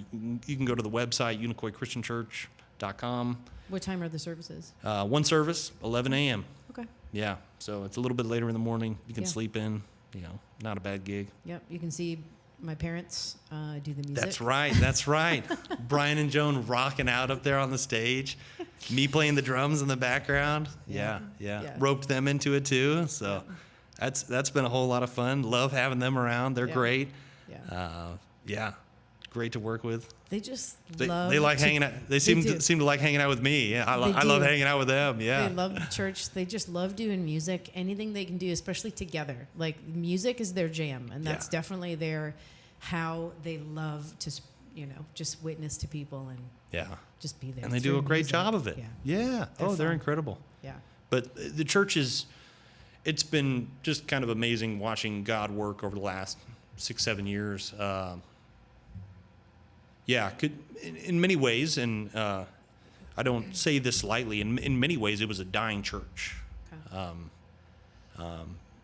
Older congregation, and just over the last few years, there's been kind of a shift, and the first few years were tough, but the last 3 years, we've seen kind of back-to-back years of growth. We've been growing by about 15% each year over year, which sounds like a lot when I say 15%, but that's like 2 people, but makes a difference. It does. So we, this last year, we averaged right around 40 people a Sunday, which is almost double in size to what it was when I got there, which is incredible. So God's just been doing some incredible things out there and working in and through a bunch of people. And so, yeah. Do you have kids programs and stuff there We as do. well? Yeah, programs? absolutely. Okay. And we got so I'm the only full-time staff member there at the church. And then we have a part-time youth minister. So Okay. his name's Kenneth. He does a great job. Yeah. Knocks it out of the park. We got some great youth volunteers. Nice. So anybody watching, if they want to try and come to the church, they know that they've Check got it out. kids. They're covered. They know the address. What's the website? They want to Unicoi, check it out Unicoi first. ChristianChurch.com. Really difficult. Yeah, yeah. Super simple. Yeah. Yeah. The preaching is kind of subpar, but other than that, the service is pretty good. Yeah. Yeah. Well, it's all good. God's speaking through you, right? That's right. No, not a bad gig. Yeah, I love being there. I've absolutely loved it. And they've been, I was 24 years old when they hired me on. I'm 31 now, so they've kind of put up with me and my youthful ways. And yeah. But it's fun. It's probably like a breath of fresh air, though, too, because they've been around for 130 years. Like, my gosh. Yeah. So some of the people that have, no one's been there the whole time, but people have probably been there for a very long time. We have some folks that have been there their entire lives, 70 plus years. Wow. Since the 1950s. And are they resistant to change? Or have they been? Yes and no. I think, I don't know. That's a loaded question. It can be hard within a church when that happens, especially with a pastor, and you bring in a new pastor, and I think he's in young, some ways, so sometimes that can be tough. We're all resistant to change, Yep. right? Like I turned 31 this year. Yeah. And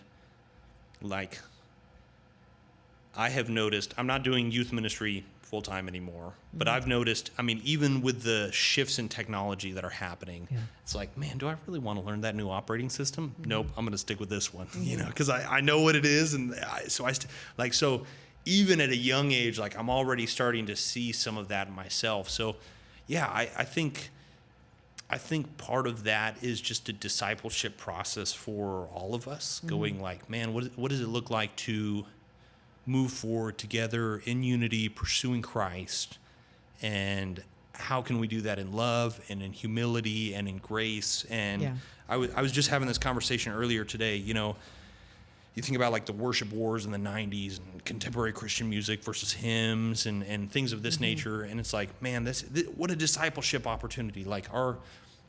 Our younger folks in the church, my age and younger, 31 and younger, it's like, man, I want to challenge you to learn some of these hymns that have endured for centuries, and that your parents and grandparents and great-grandparents have spiritual memories tied to these hymns that they sang growing up and that they sang as they were coming up out of the baptistry, right? I want to challenge the young people, learn some of these older hymns, while at the same time, everybody my age and older that's used to singing hymns, I want to challenge you, learn some of these new contemporary songs, some of these new songs that are on Christian radio that are speaking to some of the younger generations. It's a both and. It's not an either or, I think, oftentimes. And just an opportunity for discipleship kind of across the board. So it's we do a little bit of a mix. We do some hymns, some contemporary songs. Sometimes we'll do kind of a contemporized hymn. And your parents do a wonderful job at kind of finding that balance. And they've been through that and kind of been around the block a little bit. So they've been around the block 20 times. And they love it.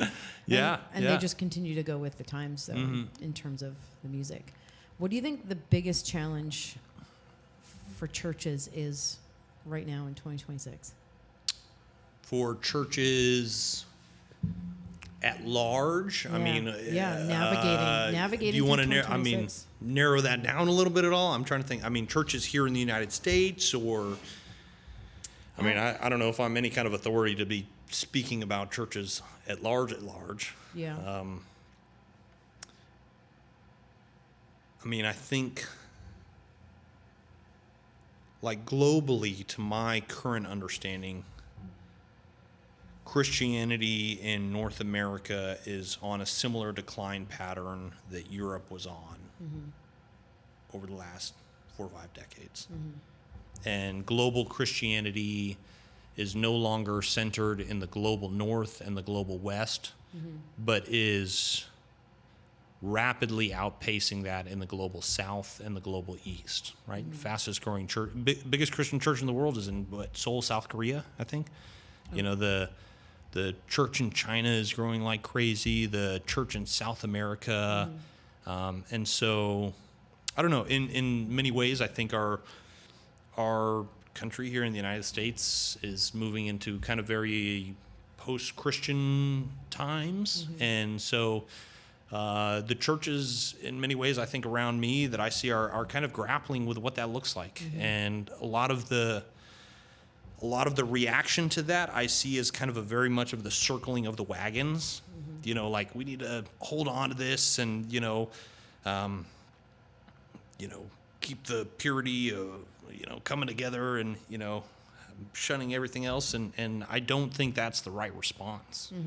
The holy huddle is not the proper response to that. I think when I read the Bible and look at Scripture, I see Jesus going out to people and interacting with the people around him and not being afraid to interact with culture, not only at large, but meeting people where they were at and loving them in the midst of that and inviting them into transformation. So, yeah, that's maybe a long answer too. Yeah. No, that's fine. Yeah.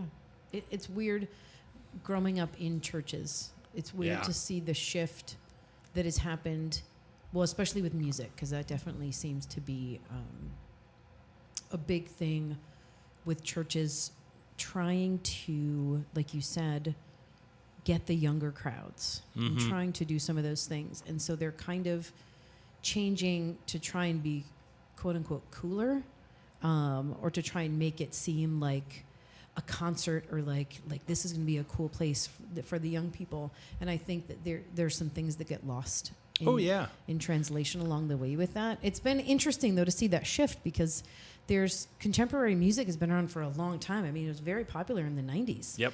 And then it's still the same thing today. It just is produced better because it's 2026. So you have Bethel music and all DC this. Talk was rocking the house. I mean, dude, Petra. Okay, if you want to talk Disciple, about so many good. Skillet grew up. POD is one of my favorite bands still to this day. They crush it. They're so good. But it's just really interesting to see the different shifts and the different stances and it's just a lot of different things going on with the church these days. And so it's weird. It's kind of weird times though, because as society has changed and shifted and as we've had crazy events and tragedies and different things, like I see a lot of people searching today more, I feel like, than in the past even 2-3 years. And so that's exciting to see that aspect of it, of people being like, you know what, I feel like there's something more. Yep. And I want to explore that and see what that's all about. Which I think is an incredible option. Opportunity for the church, not option. Opportunity, right? I mean, as people are looking for purpose, as people are, lonely and in desperate need of community, I mean, the church has so much to offer sometimes that I don't necessarily think we do a great job of necessarily advertising the beautiful aspects of the church, the things that are good, true, and beautiful about the community of Christ and what that has to offer to the world around us. And sometimes I think that gets lost in translation. Or you only hear the negative things. Yep. Which is and there's a lot of that out there, right? And for sure. I think there's a deep desire on behalf of some of the younger generations coming up for even deeper levels of authenticity and transparency within the church. Yeah. They don't want a closely guarded, highly sanctioned, highly structured they're in search of authentic community and what that looks like, and community that is willing to be transparent and hold itself accountable, and also recognize a lot of the areas in which the church has fallen short and hurt people. I mean, that's one of the things that I've noticed when I moved living out west in the kind of Pacific Northwest and being in some church circles up there, a lot of it is unchurched area. I mean, Utah is less than 5% evangelical Christian. Well, Utah. Yeah. It's that's Mormon country, and so the kind of evangelical Christian population is very small out there. I would be considered an unreached people group. But I mean, even out in Washington, Oregon, I would meet people who had no idea who Jesus was or what Christianity was. Yeah. And then I come across the country to Tennessee, and we're kind of in like the buckle of the Bible Belt here in East Tennessee. Yeah. And it's like, I'm not necessarily encountering people who don't know about the church or know about who Jesus is and what he did. A lot of the people that I encounter that aren't a part of churches or following Jesus are people that have been hurt by the church, or their family has been hurt by the church, right? Or they've, bumped into some degree of hypocrisy or judgment within the church and go, well, I want nothing to do with that. Yeah. Understandably so.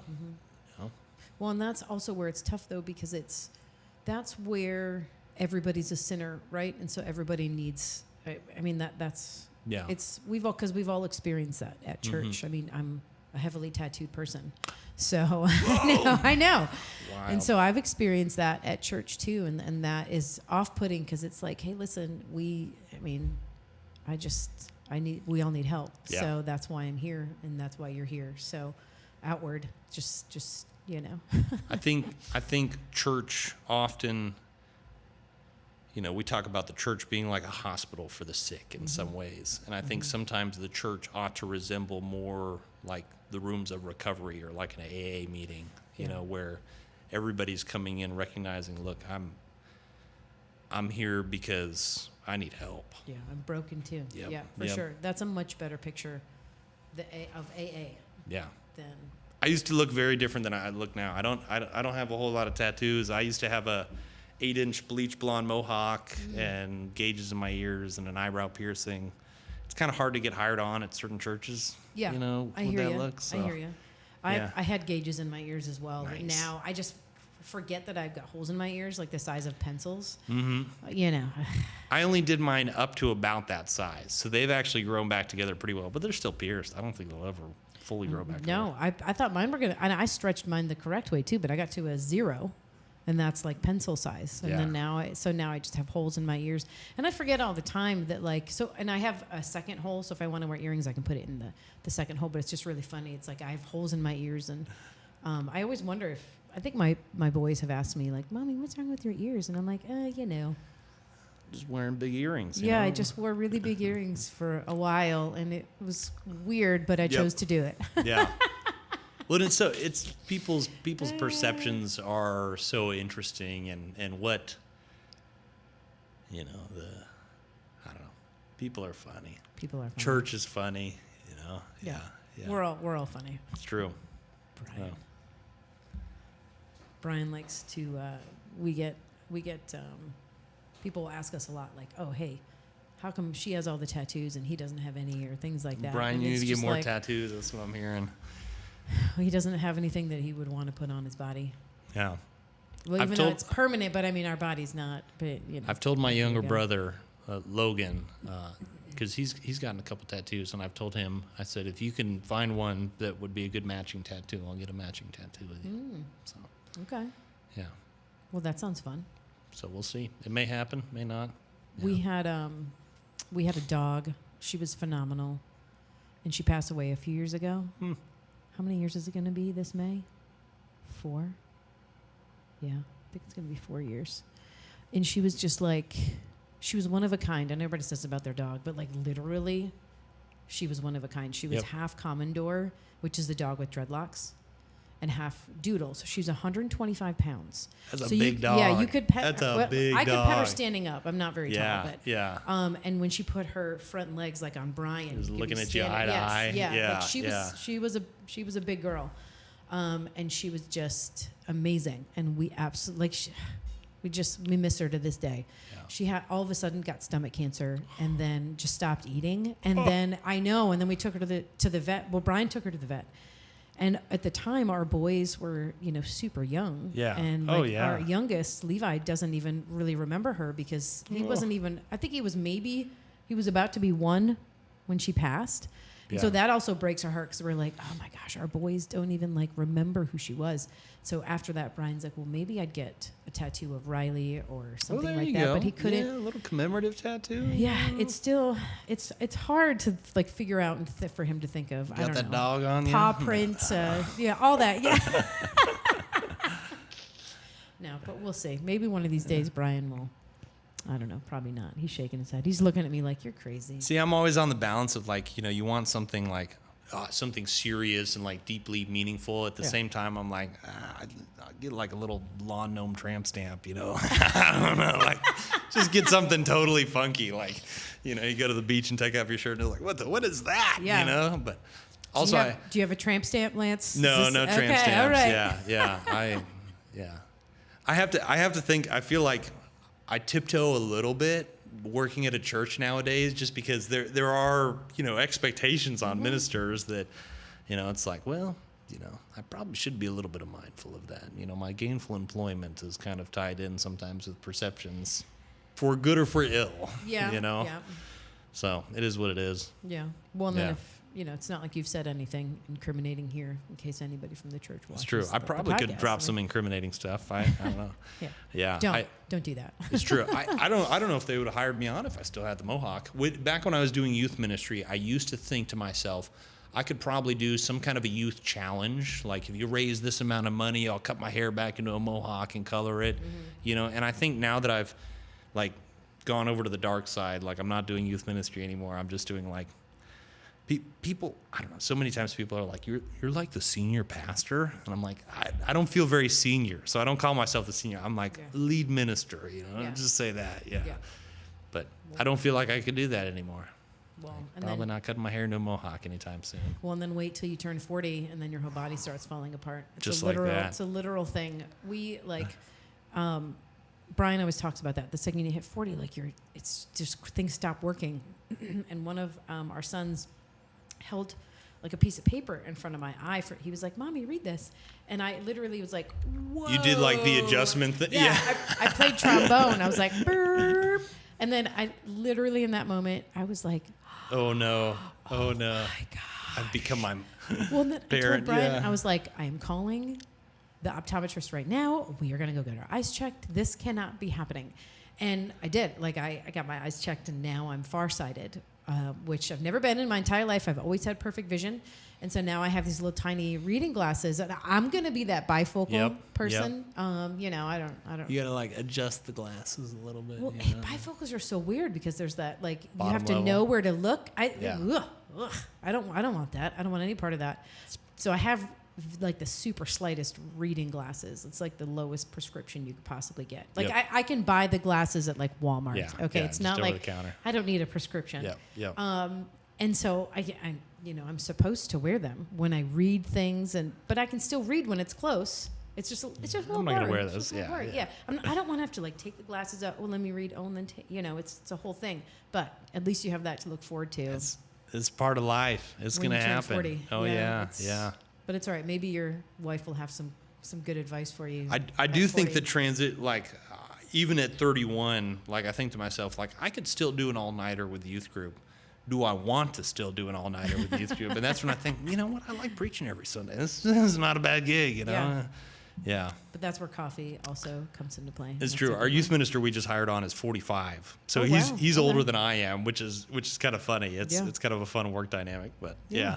Well, that's cool. So I'm sending him off to camp and conferences and Go and prosper. I still love doing I don't know. I still love doing, up until last year I was doing summer camp every summer, even as kind of the lead minister, because I love camp. Big fan of camp. But this last summer, because of my doctorate program, it was the first summer where I was like, I need to, because they have 2 intensive summer classes. And I was like, I'm taking a break and I'm not going to do camp this year. And I was like, oh, that's a big moment. First time I haven't counseled at a summer camp in 10 years. Wow. So, yeah. Wild. Yeah. So now you're not doing any summer camps or anything. I'm going to take this summer off too. Okay. And then hopefully anticipated graduation date is May of this next year. Oh, nice. So we'll see. Okay. That's a tentative up in the air graduation day. All right. And then what's your goal for the next 5 years then after you graduate? Oh, I don't know. Okay. I have no idea. Okay. Yeah. 5 years. That's a long time. I know. Yeah. Stay married, keep working, stay sober. Yeah. Shelby and I have thought about transitioning back out west. My parents are still in the Seattle area. Her parents are in the Boise area. So I wouldn't be surprised if at some point we transition back out that direction. I'll be, I think, eligible for the VA home loan in like 3 years. And, 3 years would put me at 10 years that I've been with the church. That'd be kind of a nice round number. So, yeah, I don't know if that's the case. If anybody from the church is watching this, I'm not planning on leaving anytime soon. He's not leaving. Yeah. So, but I've shared with the church pretty openly. I, pardon me. Yeah, I don't want to like hide anything or anything like that. We don't have any plans in place, but with both of our sets of parents out there, as they get older too, I think eventually we'll want to transition back out that direction because we're talking about having kids and things like that too. Yeah. So it always helps. Maybe in the cards for the next 5 years. Who knows? Whatever. That's God's plan, not mine. I try to hold my plans pretty loosely. Yeah, because they can change. Yeah, I like to make plans and then yeah, not all of them work out that well. Ditto. Yeah. Although this is one of our plans we just tried, and this seems to be working pretty well. Just it's true. Sitting here and not bad. Hearing people's stories. Not a bad gig. Love it. Yeah. Well, is there anything else you want to share today, Lance? We'll go with two more things. Okay. How's that? Yeah. I'm thinking about two things. One, I'll share a little bit about. I want to share just a touch on some of the military chaplaincy work I do, cool. And then, we'll go from there. I mentioned earlier that I'm in the reserves as a Navy chaplain, and that's been just an incredible opportunity. I thought about going active duty for a while, but I've been in the reserves for a little bit and enjoy that. Just this last year, I got paired over in the Washington, D.C. area with Arlington National Cemetery. Okay. So I get to go out there and help out with the funeral honors, which is just a wildly different ministry. Yeah, I bet. They are doing 8,000 plus funerals a year out there at Arlington National Cemetery. So it's like 30, 35 plus funerals a day in, day out, week in, week out, month in, month out. That's a lot. I haven't been out there a ton yet. I went out this last fall for a couple of weeks in August. I did more funerals in 2 weeks than I've done in the last 2 years at a local church. But I mean, definitely a huge honor, but also,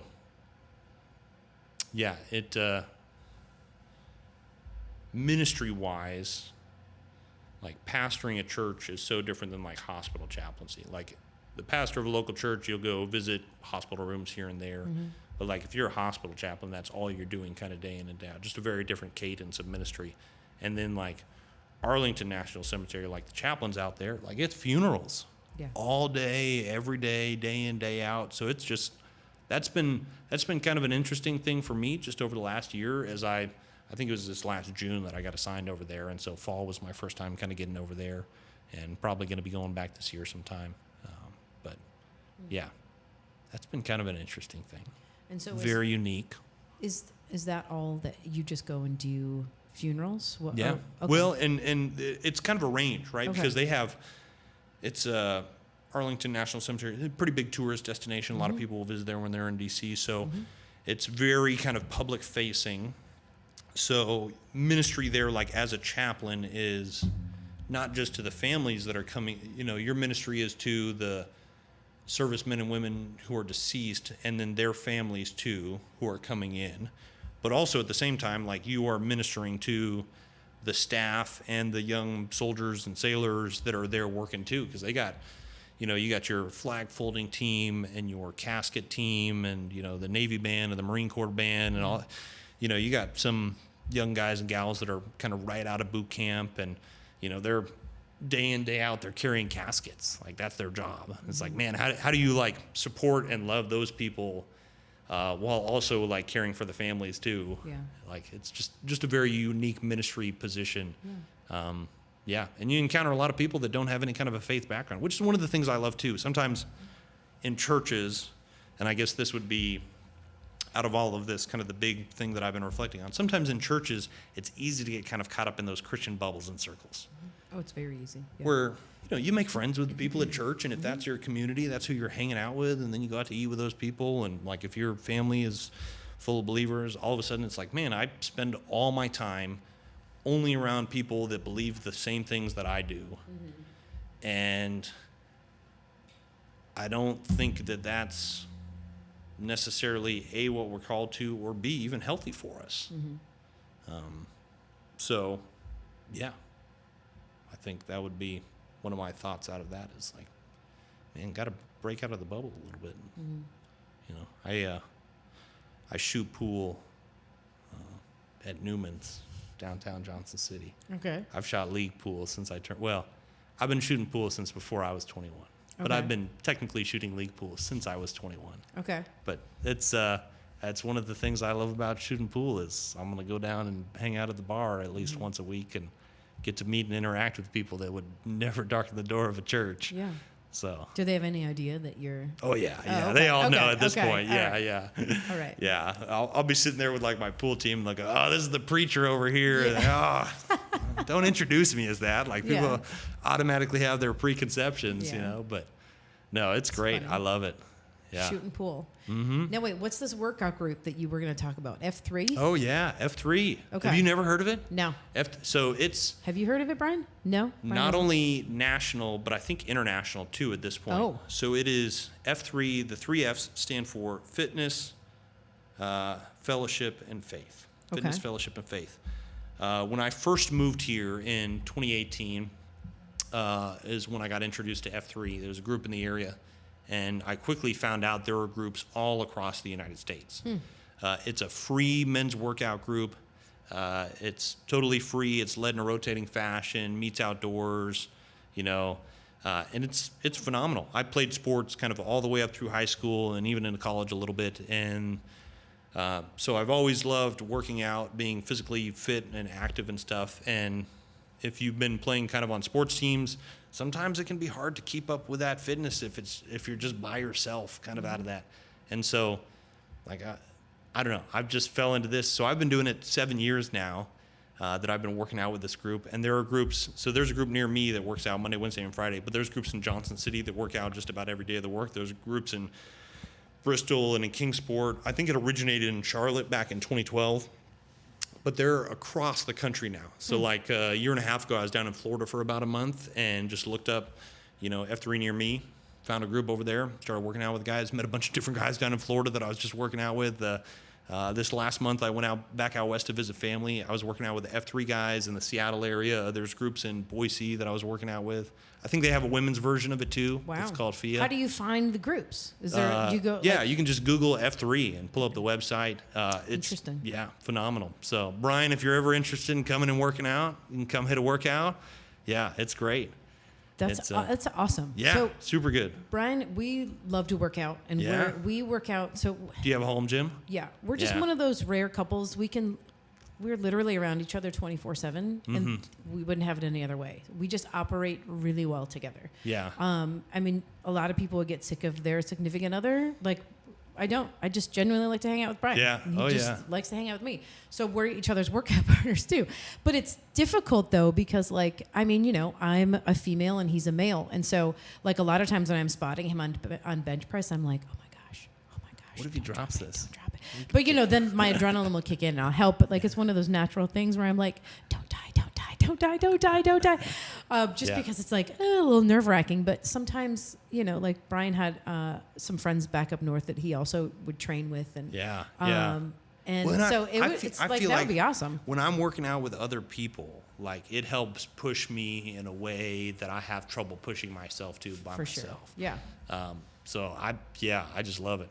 I do that. I do that Monday, Wednesday, Friday, and then Tuesday, Thursday I go lift weights at the YMCA or I swim. I do a lot of sports too. I play Yeah. soccer and basketball and do a little bit of everything. All the things. Yeah, all the things. Enjoy doing all those things Yeah. now so that you don't like. So, We had a Because- guy in our F3 group that was 70. okay. And he would come out 5:30 a.m., come out. Now, he couldn't run much anymore, but he would jog alongside. And he couldn't really do push-ups, but he would kind of get down in a plank position and hold that, and work on his core. And he couldn't really do pull-ups, but he'd hang from the bar. And it's open to all men, all fitness levels, and it's phenomenal because I think the fitness has been good, but also like it has connected me with so many other guys all across the country. That's cool. And all over East Tennessee that I've been able to connect with. Nice. Well, and what I mean is enjoy that because someday when you guys have kids, won't be able to do that as much. It does get harder. We incorporate our boys and they work out with us. We try either we do it really early in the morning, like we'll get up at 4 and get a workout in before they wake up, or they'll work out with us. And they're trying, but we just want them to move their bodies. Get active. And to see their parents working out so that they understand like the importance of fitness and keeping your body and all those things. Like it's hard. So part of the reason I do it, like my parents always worked out first thing in the morning, 5 days a week, maybe more than that. My dad would go out and he'd work out before he went to work, but my mom would work out at home and she'd go for walks and do in-home workouts. I remember like, on snow days and stuff, my mom, we'd have like the Richard Simmons workout video or something. We'd be doing the Richard Simmons workout in the living room, Wasn't it Sweating to the Oldies? That's Is that right. what it was called? Yeah. Burn that fat away, There's this old dance. I don't know if it's from like the 50s, but it's Robert Preston, who was in The Music Man. And he did this chicken fat dance. And it used to be this thing. You have to look it up on YouTube when you go home. Chicken fat dance. It's like, go, you chicken fat, go. And it's like this, and you do touch your toes. Touch your toes. 10, classic 9, 80s aerobics. It is way earlier than the 80s. Okay. Yeah. And it's just a little, remember that chicken dance thing? It's like this little aerobics thing. I don't know, maybe 5-8 minutes of just move your body. And but it's just hilarious because it's like, totally old school, so you have to look that up. When maybe have the F3 guys do that as your warm up one of the days. Well, that's kind of the fun thing too. Is like there's not like one specific leader. So the like different guys will lead different days, and like maybe I'll lead on Monday morning, and then my friend will lead on Wednesday, and then another guy. So it's never like the same thing, and it's always a new fresh workout, and most of the time like you just show up and jump in, and some other guy's leading the workout, and you do what they're doing, and it's great. That's cool. Love That's awesome. We're gonna check that out. Well, Brian's gonna check that out. I'll look if there's a women's version. That'd be awesome. Yeah. Cool. Big fan. Nice. So, last, I'm trying to think. I feel like there's one last thing that I want to talk about. Okay. I'm trying to think how to incorporate it because in some sense it like ties in with everything that we've talked about, but in another sense it's also like deeply personal to me and like my own journey and walk, and that would just be my sobriety. I mentioned early on in our conversation that I got expelled from school my freshman year of college. Yeah, your wild days. Yeah. So my wild days were because I like to, well, at least I thought at the time, I just like to party a little bit too much. That's what I thought at the time. I essentially got kicked out of my first year of college for drinking and drug use. And got the boot from college and like went back and bounced around for a while, worked some dead-end manual labor jobs.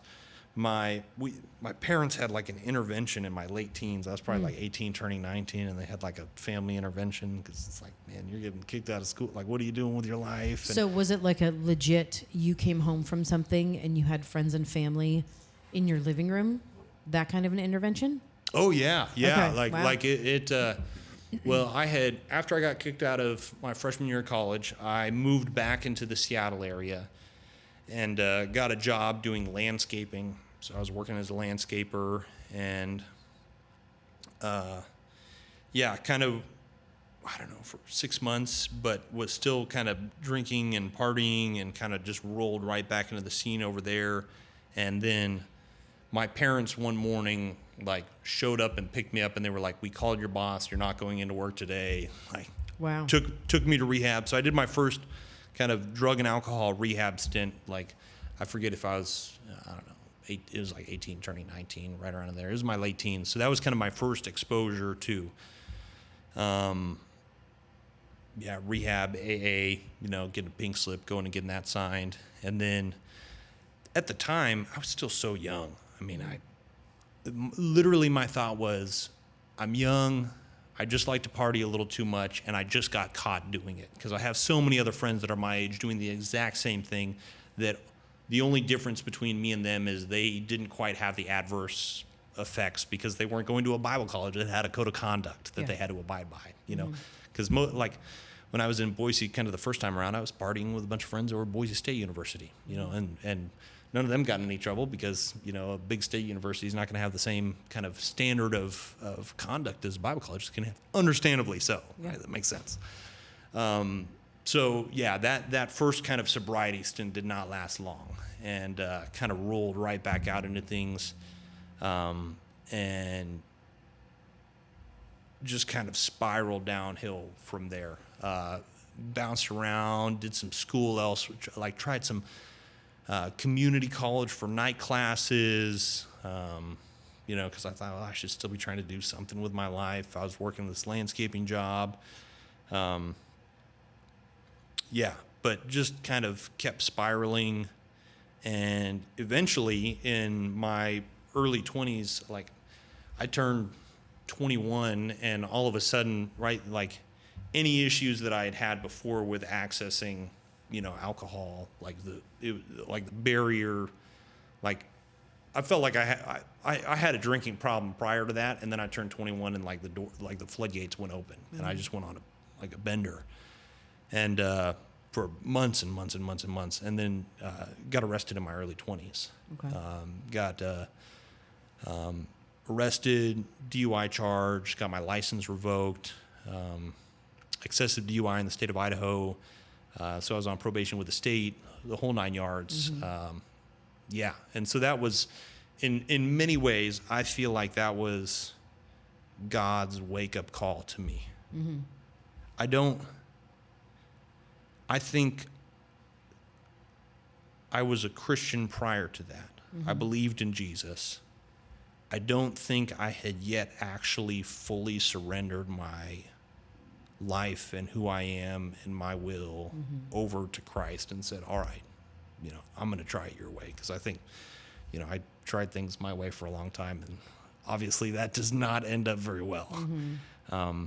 That was kind of my big wake-up call. And long kind of tough stretch of working back through that. I had my license suspended for a year, so I was back in school, riding a bike to school every day, and then, ride a bike from school to work, and then ride the bike from work to, the court-mandated rehab program at the time. And then, they had me on a UA list for urinalysis. I had to go pee in a cup if my color popped. And so it was just a long, kind of arduous, and super expensive too. I mean, easily $15,000 plus. Wow. And I, at the time, like, I went out and I was living in an old beat up trailer home, and, splitting the rent with another guy. And because I had lost my license, I was like, I need to find a job that's close to where I live.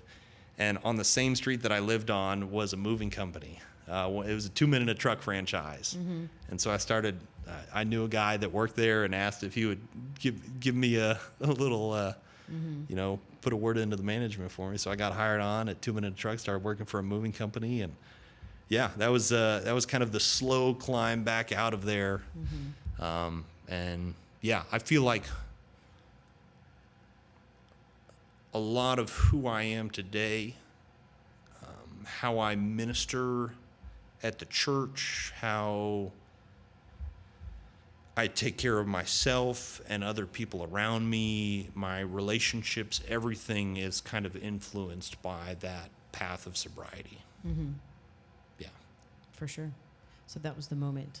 That was your come to Jesus moment, literally and figuratively. And I don't know if there was one, like, I don't think I could tell you, like, it was this day, this time that I got, like, hit over the head with a bolt of lightning. Mm-hmm. I think it was because even, the first, don't know, year and a half, I was still on probation with the state of Idaho, with the court system, having to go pee in a cup. And so like mandated sobriety, otherwise I would have violated my probation, the whole 9 yards. So it's like kind of through that period, it's like, okay, just jumping through the hoops. And then it was like, okay, coming off probation, am I going to continue in my sobriety? And I think at a certain point, God kind of just was like, hey, and I think it took me several years. I still go to AA meetings every week if I can. There are some weeks where it gets busy and I miss a meeting or two. But it's been such an integral part of my life. And I think that everything I have, my wife Shelby, my job, my ministry, you name it, right? Like if I went out and went out tonight and took a drink, like that would all be gone very quickly. I have no doubt. Yeah. So. Yeah, it is the moments and leading up to and the experiences, whether they last a day or years, for some of those things that really help you kind of wake up and then you do really find yourself because everything that you're trying obviously isn't working.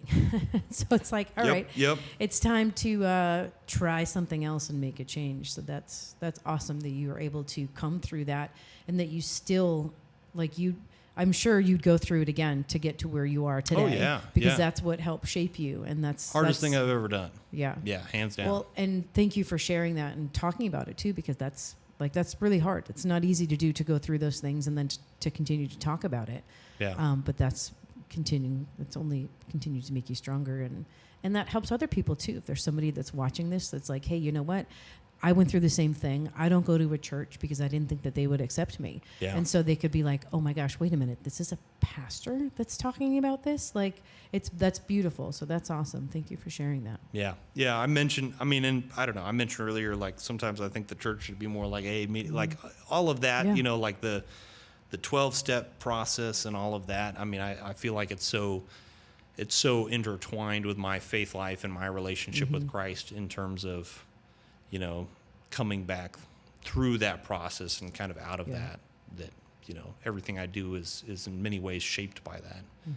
So, yeah, it doesn't seem like it was that long ago now. I wasn't too far into sobriety when I moved out to Tennessee and was kind of like finishing up I got arrested in 2016. Wow. So that was 10 years ago. Yeah. So my sobriety birthday is this next month in March. Oh, I'll hit nice. 10 years clean and sober. Congratulations. Lord willing, by the grace of God, if I can get a few more 24 hours under my belt. Yeah. So we'll see. Knock on wood. Yeah. That's awesome. Congratulations. Thank you. Yeah. I'm way more excited about that birthday than my belly button birthday. So yeah. I don't really care about my belly button birthday these days, but yeah. It's really funny. I've never heard it referred to as my belly button birthday. Well, yeah, in Alcoholics Anonymous and a lot, Narcotics Anonymous and in a lot of the recovery rooms, because you'll have two birthdays, right? You have your sobriety birthday and you got your belly button birthday. Okay. So that's what they call it. Yeah. Nice. All right. Fun. So, yeah. Cool. Well, thank you. Thank you so much, Lance, for just sharing all the things today. It was cool to learn more about you. And if anybody needs to get in touch with you, they can go to the church website, and that phone is not yours anymore. There. Well, I mean, if you want to get a hold of me, you can call that phone and leave a message. Yeah. They'll let me know. You can also, there's also like a contact button on the church page too that you can shoot an email out. Cool. And what's the website again? UnicoiChristianChurch.com. Okay, perfect. Thank you so much, Lance. Thanks for having me. Yeah.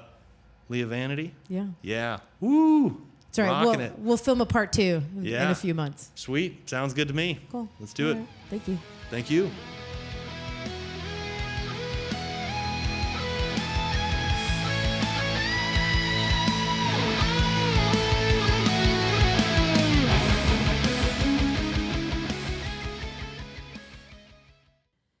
This episode is powered by Outpost Roasters, small batch, high quality coffee with soul. Outpost Roasters in Johnson City specializes in freshly roasted, small batch, ethically sourced, fair trade local coffee. That's what sets them apart from the big guys. They work directly with small farms and co-ops to ensure responsible practices and rich, balanced flavor in every single cup. Whether it's early mornings or late nights, their 12-ounce bags deliver bold, smooth coffee at a totally fair price. Head to outpostroastersjc.com to explore their blends and single origins. Outpost Roasters, coffee that's definitely worth waking up for.